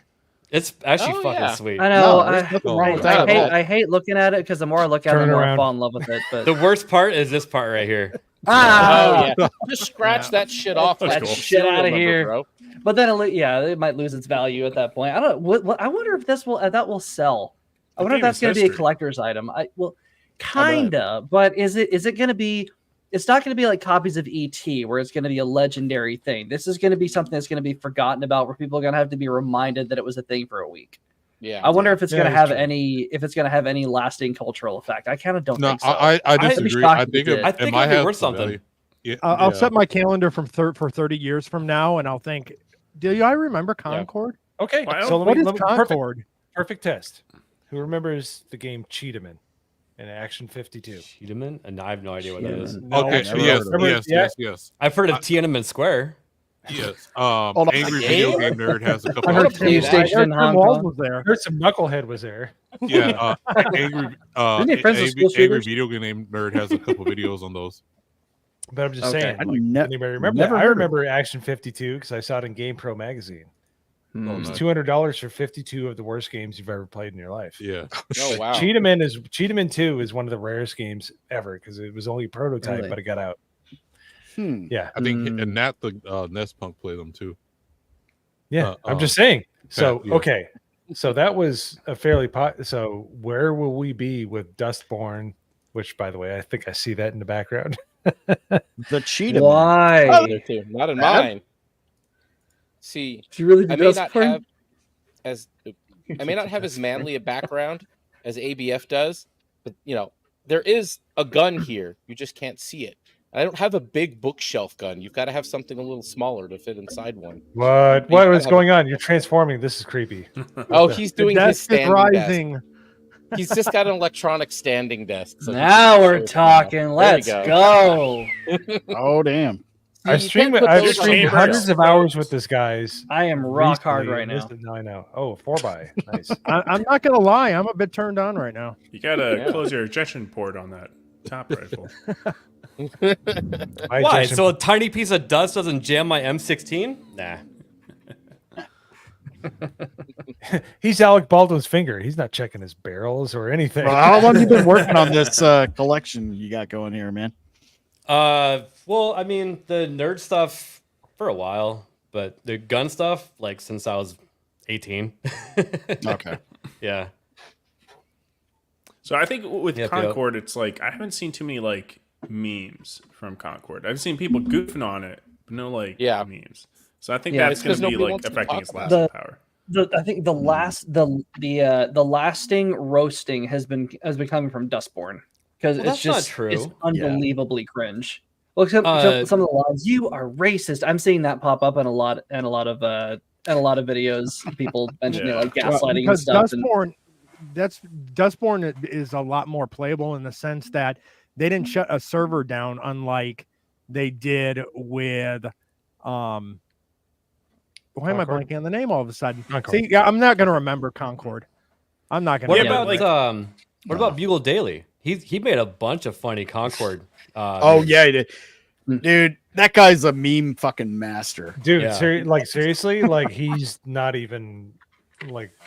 I'd like to think I'm okay. I'd like to think Iron Oxide's okay, but he's like nipple armor on the Concord hot chick, and when he had like the nipple armor, I was just like, all right, I'm done. I can't. You know he did it on purpose. He had reinforced nipple armor, even though nothing else was protecting anything. Hey, so did Batman.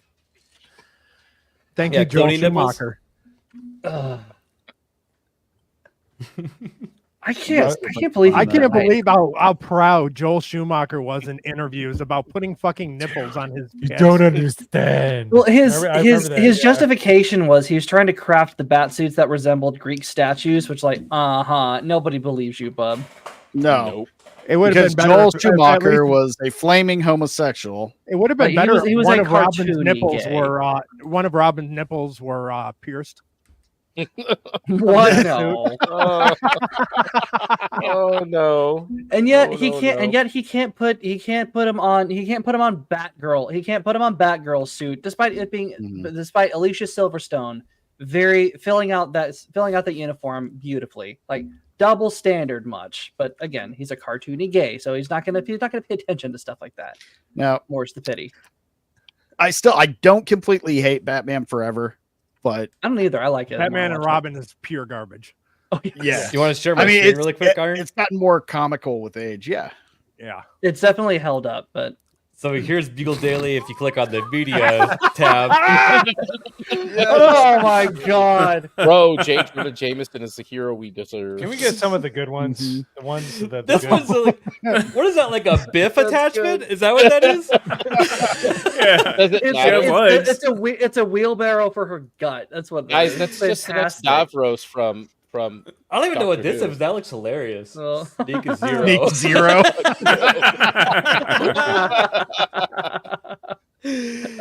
Oh man. Let's see the hot ones. Let's see the hot. There's a bunch of funny ones there for Concord. I'd probably. There's a way best, yeah. Oh, here's Tomb Raider. I've seen this one. Bro. There was one where like the walking sticks were like guns. It was hilarious. Oh wait. Or crutches, or there's that again, I guess. Wait, is that? This is killing me, man. The Marauders from X-Men let themselves go. Oh, they did, bro. Holy shit. Oh man. Yeah, here we go. Oh, that's the Nope. one I love the most. Yep.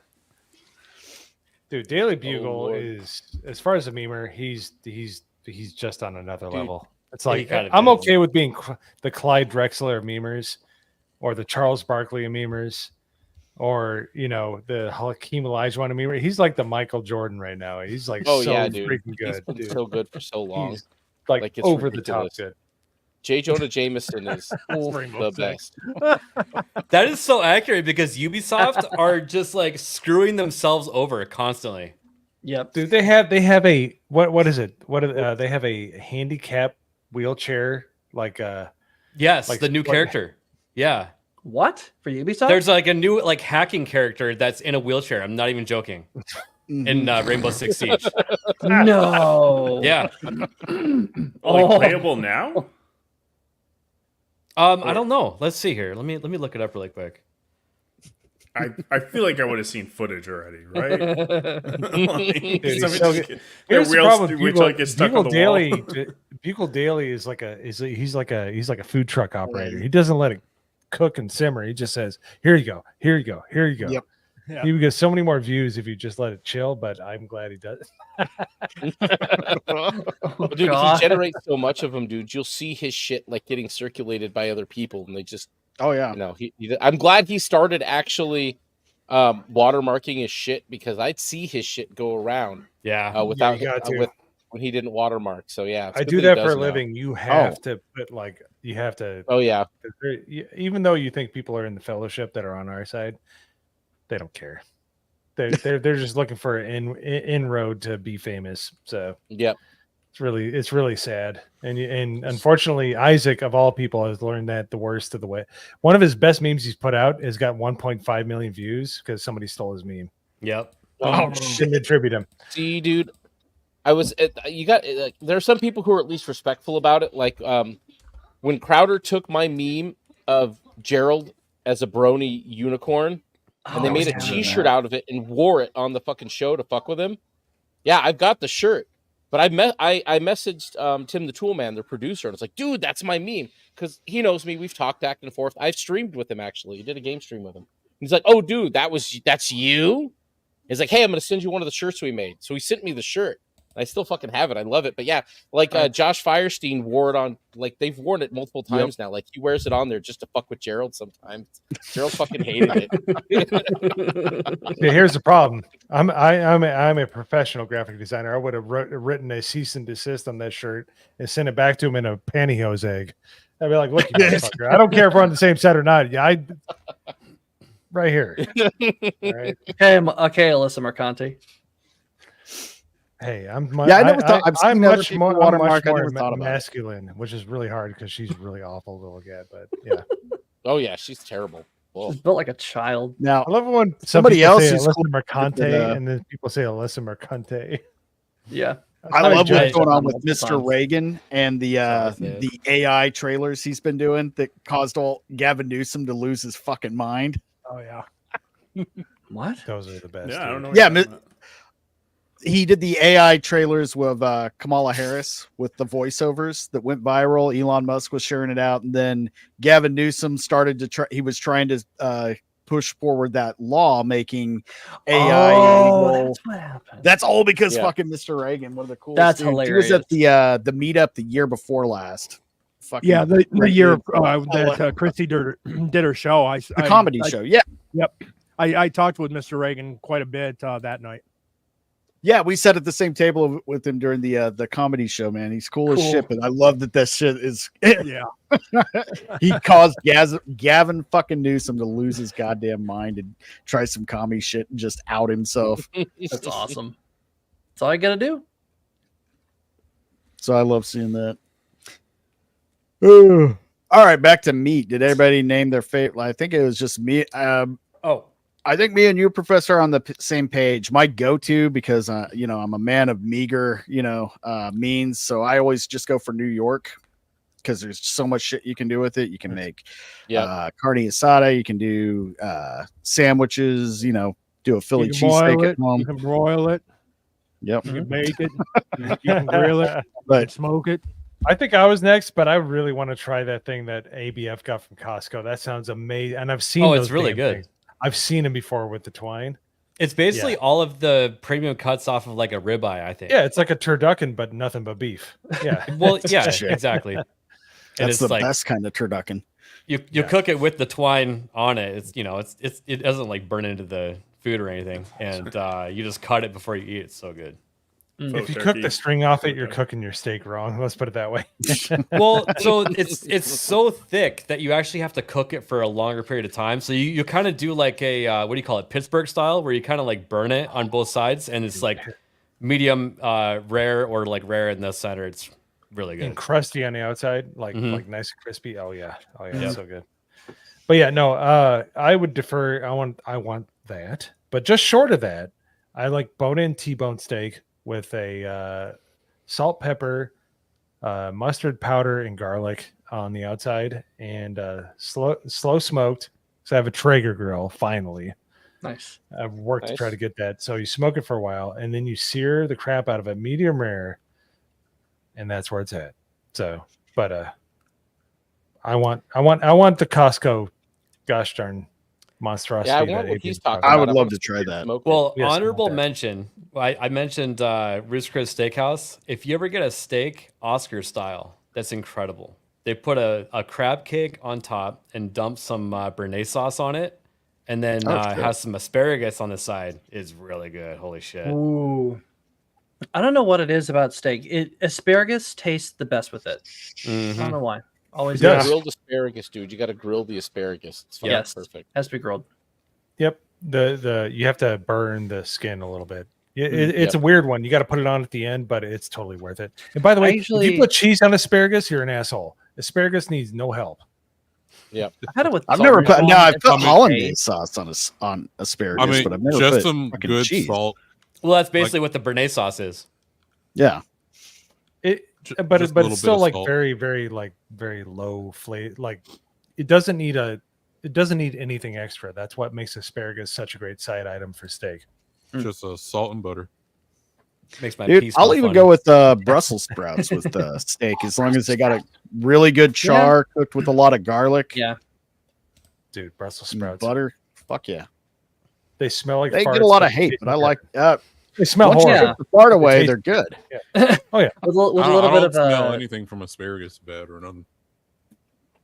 It's some people it doesn't make your pee smell funny. It's like 25% of people it doesn't do that. I think. Really? I guess I'm that 25%. It makes my pee smell funny. My pee always smells funny, so I don't know. It's like it's an enzyme that certain people's bodies can't break down, but 25% of people can. And it's like it's like legitimately like asparagus specific. It's like asparagus. It's aspara blah blah blah, but it's like asparagus. No, but it has like a term. Actual scientific term. Asparagus. Yeah, blah, yeah, blah, yeah. blah. And you can smell other people if they just had asparagus. Yes, no, you can. Yeah. So those that can't, someone had a good dinner last night. So those that can't taste cilantro but can properly get rid of the smelly pea and asparagus are on the spectrum. Got it. Honestly, if you can taste a cilantro and not smell asparagus pea, you're doing well in life. You're amongst the chosen people. You'll be a space marine in 40,000 years' time. So. Well, then I'm one of the chosen one. That's for sure. I probably won't. All right. Black people don't live that long. Oh my god. Hold on. Where's... How do you follow that up? Just into stream. I don't know. Vagabundo, we're gonna keep you going for a long time. All right. We're trying. We're gonna give you watermelon flavored beverages for as long as you want. I mean, I might have an advantage with that 25% white. You'll live 25% longer. Oh, you're gonna be the Marine. I do want to try my fried. Hey, what up, Nate? On you though, and see if hope you're doing good, man. Oh my goodness, my face is hurting. This has been such a good stream, Iron Oxide. Yeah. Thanks for having us. Oh, thanks, man.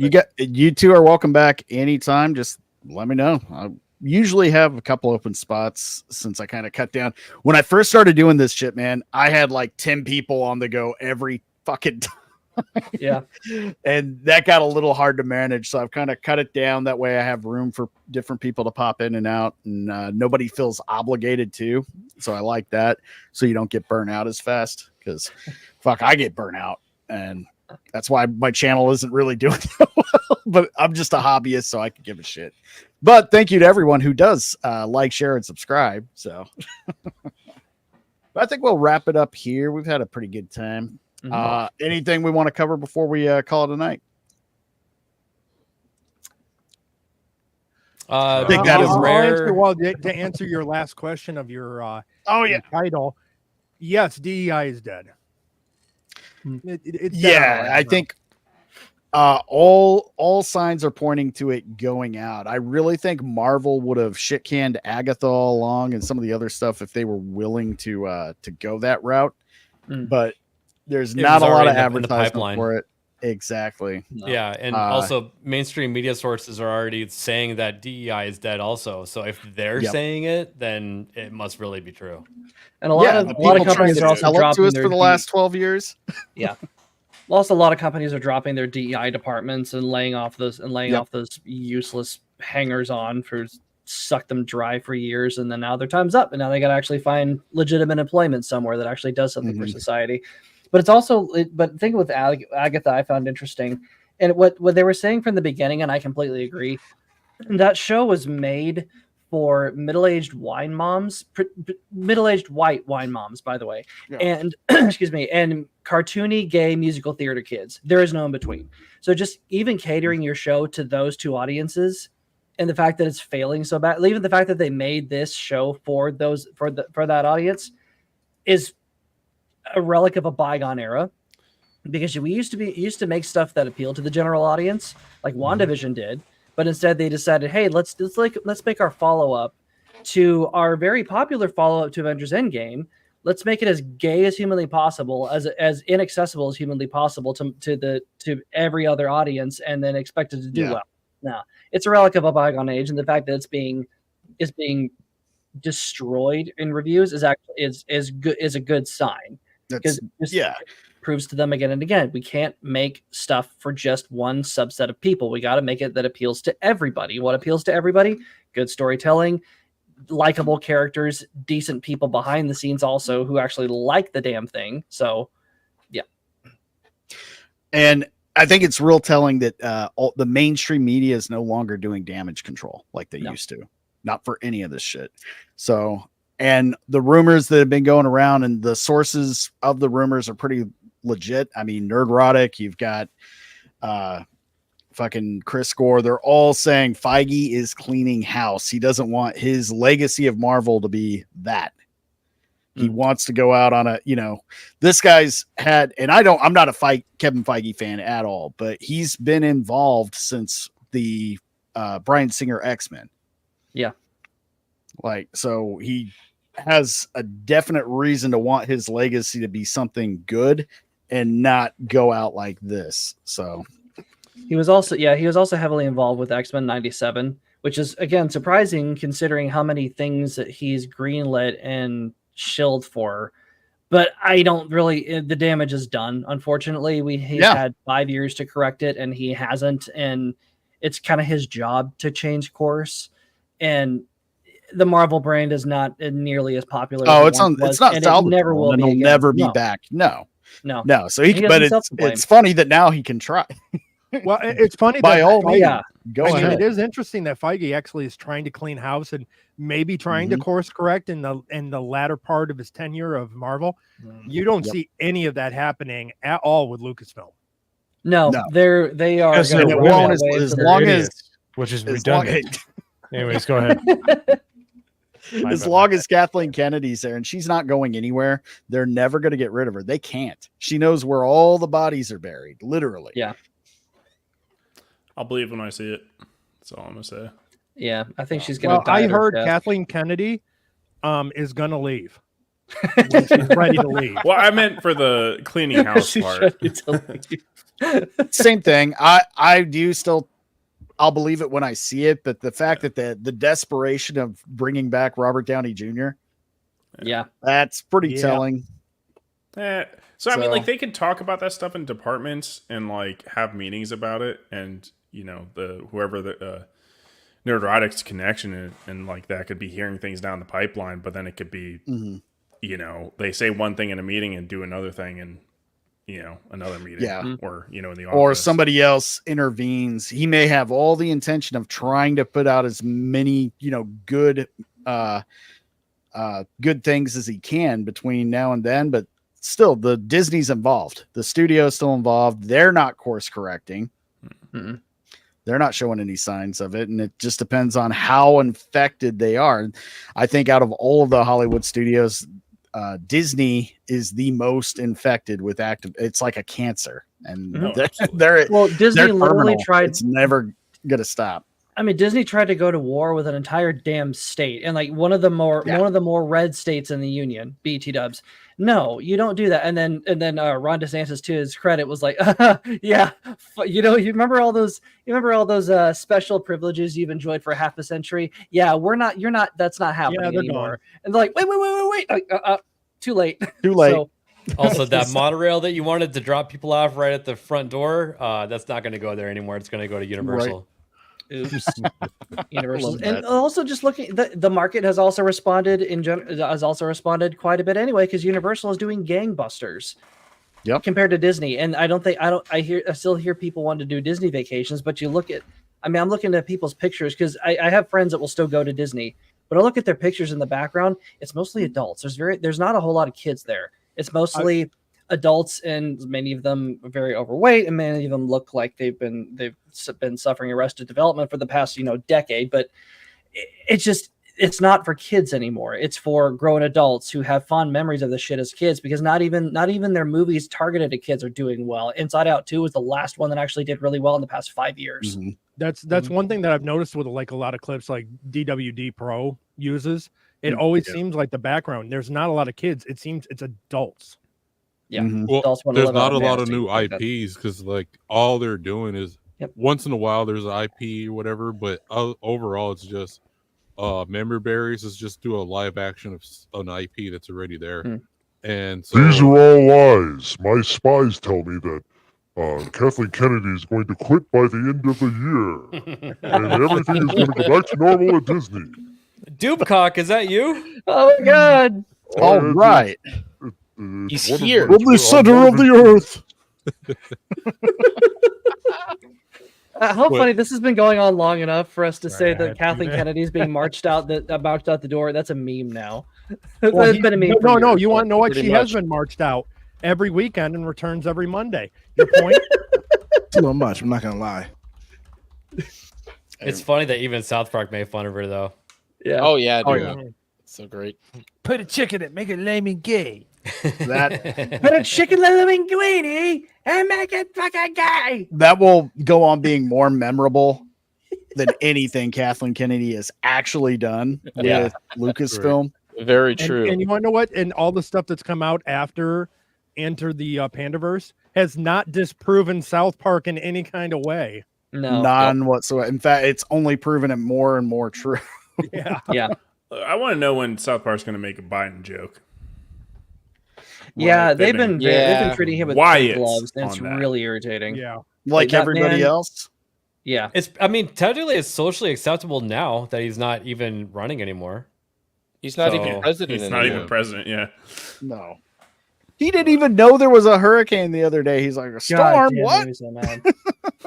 Yeah, they're happy. We're doing everything for the storm. Oh, who's got to change the smoke detector battery? Vagabond. Well, my 25%. Oh wow, bro! My 25% doesn't even allow a smoke detector to be put in the house.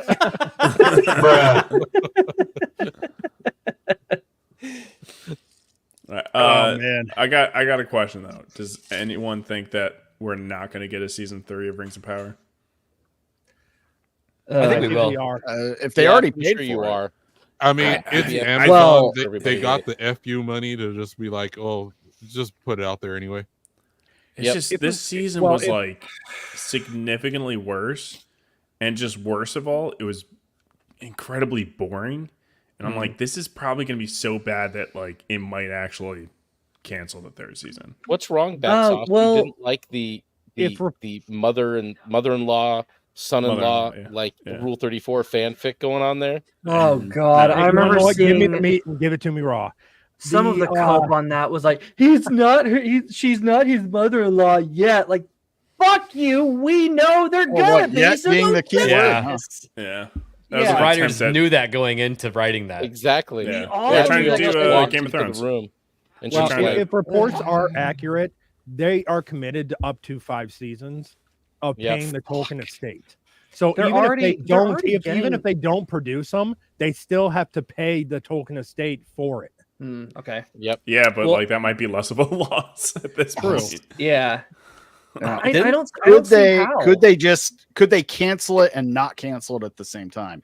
Cancel Rings of Power. They still own what they have the rights to.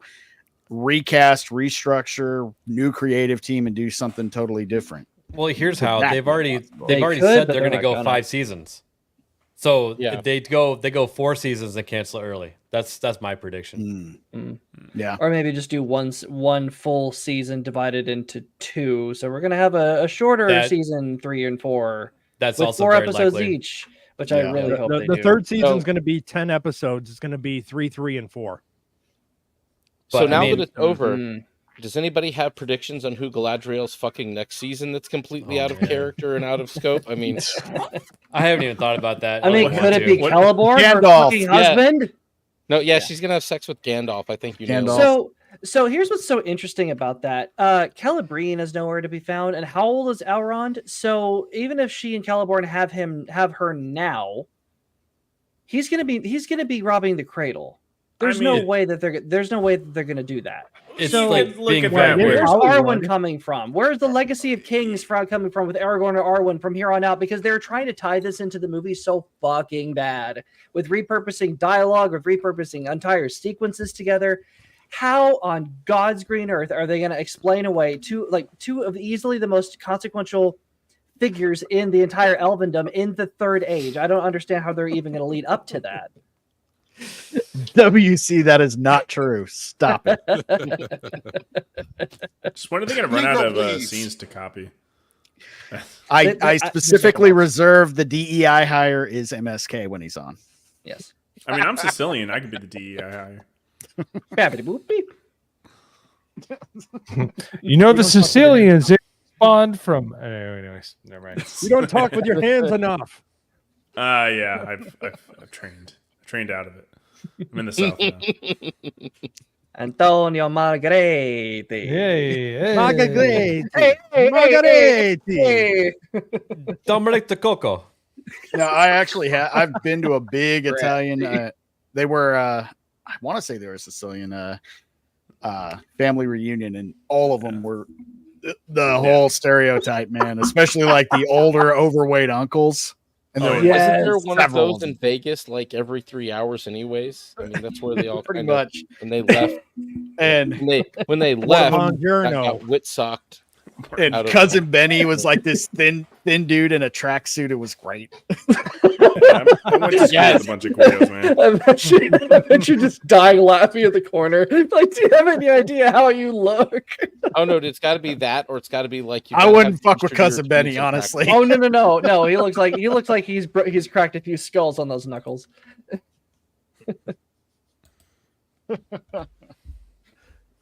I love stereotypes. They're always funny. They're always proven right one of these days. And what it is the funniest things. Oh man. All right. Well, any final thoughts on Rings of Power? Sucks. Yeah. Awful. Now I am actually when I get the time, I'm gonna did get it caught better. up season 1 through now, so we can actually do a special about it. That's time. You're in it with me, You are a Strider. math kid. I know. I'll get to it. I got my best friend's watching it, and he's giving me the breakdown. I've seen Nerdrotic's video, so I'll eventually get through it and suffer with him. He's like, Well, we got to you watch probably this know. Before I'll do right. Agatha. Oh yeah, I I'm not touching watching Agatha. The first episode of Agatha, and that's the most painful shit I've ever had. Audrey, Maybe apologized. Agatha's Not worse. They very- killed Hospice. Kitty Foreman. They killed Kitty Foreman for no reason. Like, hey, you do not touch Kitty fucking Foreman. Agatha Don't is rewatch There, it. she It's was worse. the movie cynic said she was the only likable character in the show to begin with. and they killed her off. Typical Disney Marvel. If you don't know, ABF has been holding us hostage to watch all these series. No. So sad. It's terrible. He rolls up in a van with no windows and everything. It's fucking terrible. Well, that's for your protection. Some Rings of Power. No windows is for your protection. Now the panel van rolls up, a bunch of fucking dudes jump out and fucking potato sack your head. You wake up in a basement tied up. He's like, "We're just gonna watch Agatha all along, and then I'll let you go." That's Why pretty am I much suddenly on the set I of just want to Clockwork talk to him. I Orange? just want to shoot him. I just want to talk to him. I Why was am I actually suddenly on the set of Clockwork Orange? Why are you propping my eyes open? I was actually gonna stop watching Agatha, but Nerd Wars actually said that if I stop hosting, he's gonna have to buy Disney Plus to watch it. Shit. Oh 'Cause god. that's his job. He needs to be able to talk about this stuff. And I'm like, pay $4 to Disney or keep enduring it. So I've been keep enduring it. So Ugh. Well, you're a stronger man than Rough. I am. I Yeah, couldn't get through the it first is episode. rough. It is so boring, and it's just so wine mommy that you just don't want to watch it. It's terrible. Well, I mean, there's cringe, Mom, and then why there's mom's where in you can theater actually. There's where you can actually like feel your guts like turning inside out, and you're like convulsing, and that's what I get. It's literal pain inducing watching that fucking, and that's just the first episode where they were trying to do like the whole True Detective thing, and the dialogue was so fucking bad.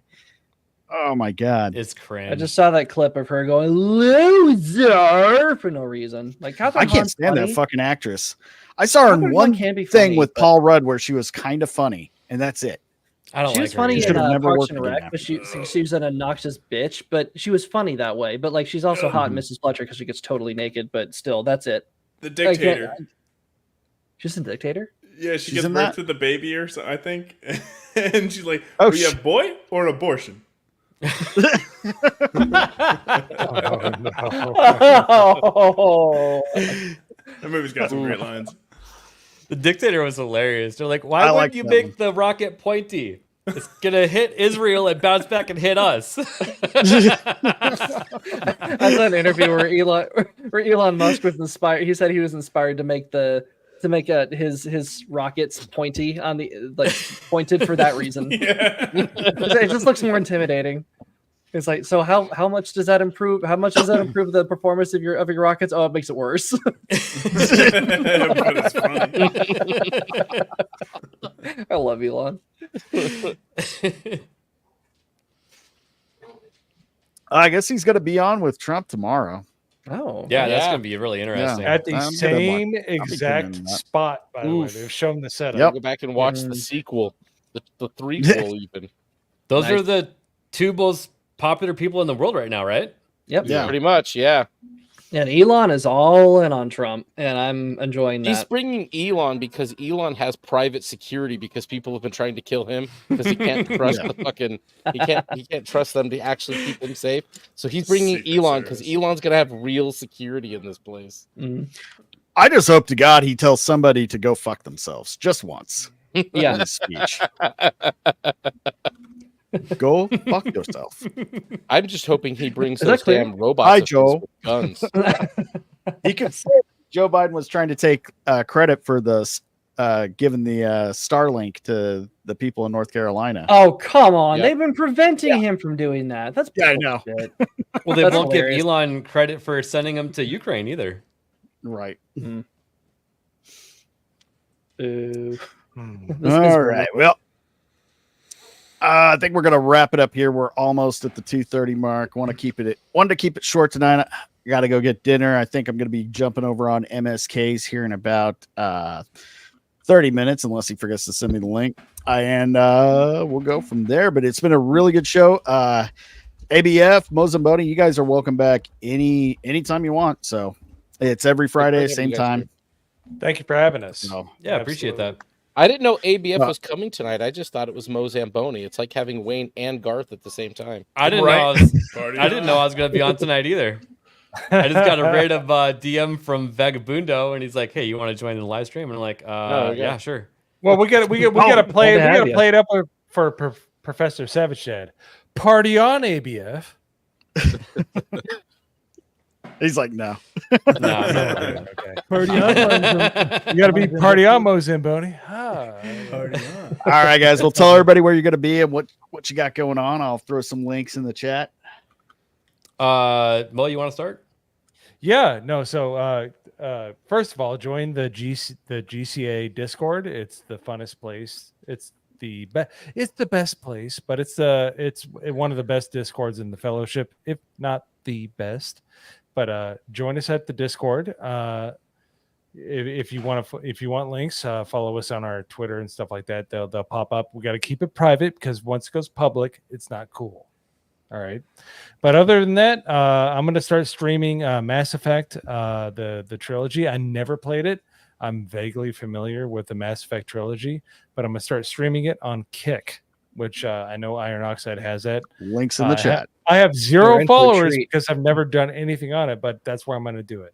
So you're in for a I'm going to be treat. doing. I'm going to play the Mass Effect trilogy. I'm going to have polls to see who my waifu should be, because apparently that's very important. Tally is the only blue alien. And other than that, just follow me on all my other channels. But most importantly, follow us at the GCA, because we are the future and it's super fun over there. We're just trying to have a blast, and I think we're achieving that. And ABF, I'm going to pass the ball to you, sir. So I started my show, I think like 6 months ago now, off the hip on my personal channel. Was that 6 months ago? No shit. I think so. Man. Was it? Yeah, you're probably right. Wow. It was like 2 or 3 weeks after we started the GCA, I think. Yeah, you're right, because we're at 27. Yeah, no, because you're at 24. Oh yeah. Oh my god. Yeah. So I mean, time flies, and we're having so much fun over there. Yes. We talk about gaming because the girls over at GCA don't want us to talk about gaming constantly, but that's what we do over on my channel. So off the hip really is the GCA without estrogen, but I digress. Go ahead. But yeah, no, I mean, I've just been having a lot of fun with it. We end those shows with our faces hurting. So totally awesome. And if you need somebody to do intros, hit up Nerd Slap. Seriously. Yeah, the man has a good sense of humor and is very talented. So awesome. Well, again, it was great having both you guys on. Go subscribe to GCA. I put all of their links in the comments or in the chat. There we go. Professor, what you got going on, man? Nothing this weekend. I don't think. I'm still in the home stretch of getting things done, but I got a few more things to wrap up in my personal life adventures. But I'm hoping by the end of the month to be back to some sort of regular streaming schedule. I actually am working on the idea of a stream to talk about the job market with some of our fellow people out there who have been kind of dealing with the hassles that exist out in the job market these days and for job hunting or just working in general. So that'll probably be the first issue or episode of Dadcast. When I get back, we're going to talk a little bit about work, because that's dad shit. Right on. And Battsauce, what you got going on, man? Hey, yeah. So I'm getting videos out weekly lately. I had one that popped off pretty well, talking about orcs being black and being pussies. So that did pretty well. So Rings of Power. But no, you can catch me weekly on Tuesdays, 9:30 Eastern on the Iron Seas. This week we got a drink with Crazy as a guest, and we're watching Mystery Men. So.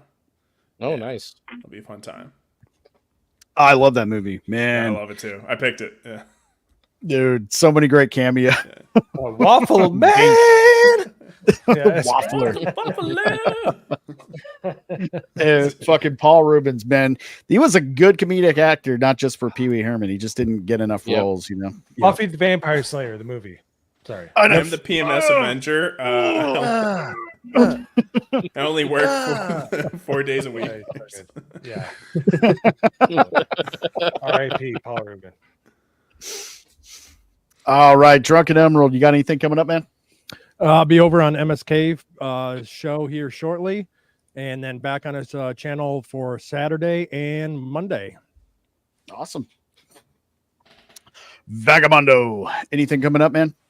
Yes, tomorrow I'll be on Westward Smiles channel for an anime stream that with Crease and I believe Sophie.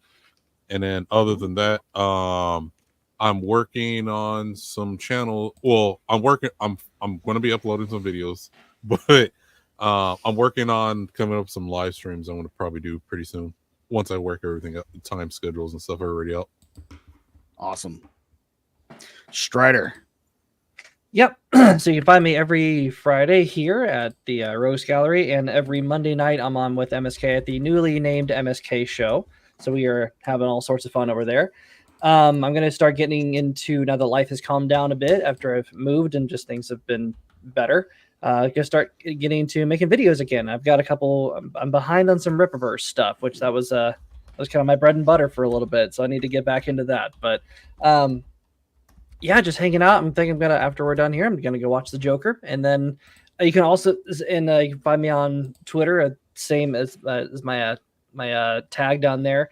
And this, it's not really going to make it into a stream or anything special, but I'm not really a horror aficionado or not really a scary movie fan. So I'm going to be watching some scary movies and lead up this month to Halloween. So I'll be live streaming, not live tweeting some of that like people used to do, and giving some of my thoughts. I watched Interview with the Vampire last week and loved it.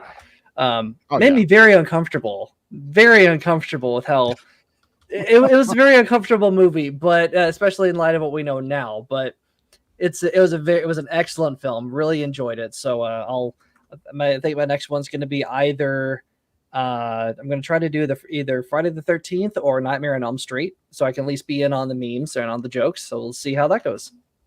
Nice, man. Doing some catch up here. Yeah.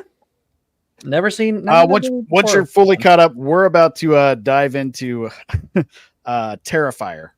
We just started All Hallows Eve, the first appearance of Art the Clown. We haven't got too far into it. We did have to shut it off because we couldn't hear the damn movie because the dog wouldn't shut the hell up. But I've seen most of them, and this will be a first go for her. So it's going to be difficult. But we're going to try to get through it for the holiday season. All right. And what I got coming up, I'm actually going to be putting up some videos, not just live streams for once. I've got some unboxing to do back here. I finally paid off and received my Sideshow Michael Keaton Batman, the deluxe edition. We'll be doing an unboxing for that. We actually won a contest with Big Bad Toy Store where we were shipped the McFarlane, The Dark Knight Returns, the full set. So we'll be doing an unboxing of that. We got 2 sets of them. So we'll do one fully opened and another one just keep it in the box. And I also took advantage of some Amazon gift cards I got for my birthday recently. I've got the McFarlane Gold Label Batmobile with the piece of shit looking McFarlane Keaton Batman. But I have a plan. I'm going to do the unboxing and then we're going to do a full customization video. I've already ordered the upgrade kit for the car, the replacement canopy, and the gun attachments. I'm then going to strip it apart, install lights. This will be my first time adding lights to anything, so I'm kind of excited about that. And doing a full revamp of the figure. I've already ordered an off-market Mezco head to get a better likeness and go from there. So it'll be the unboxing first, and then the customizations will take some time, probably a few months to get everything and then just edit it all together once everything's complete. But so trying to actually put out content instead of just live streams once a week. So that's the goal anyway. But other than that, you need anything printed. Well, you have a printer. I will. I have my 3D printers, but they're resin. So doing anything on a larger scale, I may hit you up and I'll pay for the for the materials. Doing some work for Mr. Bugs action figures he's working on right now. So actually drew him something in CAD. I'm going to print it tomorrow. let's see. Other than that, we should be back for episode 3 of Space Jockeys, where we're talking about Terminator Zero. We're waiting on Diesel. He's recovering from another surgery, so giving him a little bit of time. Want him in his best form for that. I'll post tomorrow if that's going to be a go on Sunday, or if we're going to push it back 1 week. It'll depend on how our boy's feeling. Since he is the host, I'm the co-host. But other than that, you guys know where to find the channel. Thanks everybody for watching again, and we'll see you all next week. Goodbye, everybody. Later. My outro. There it is.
I'll be back.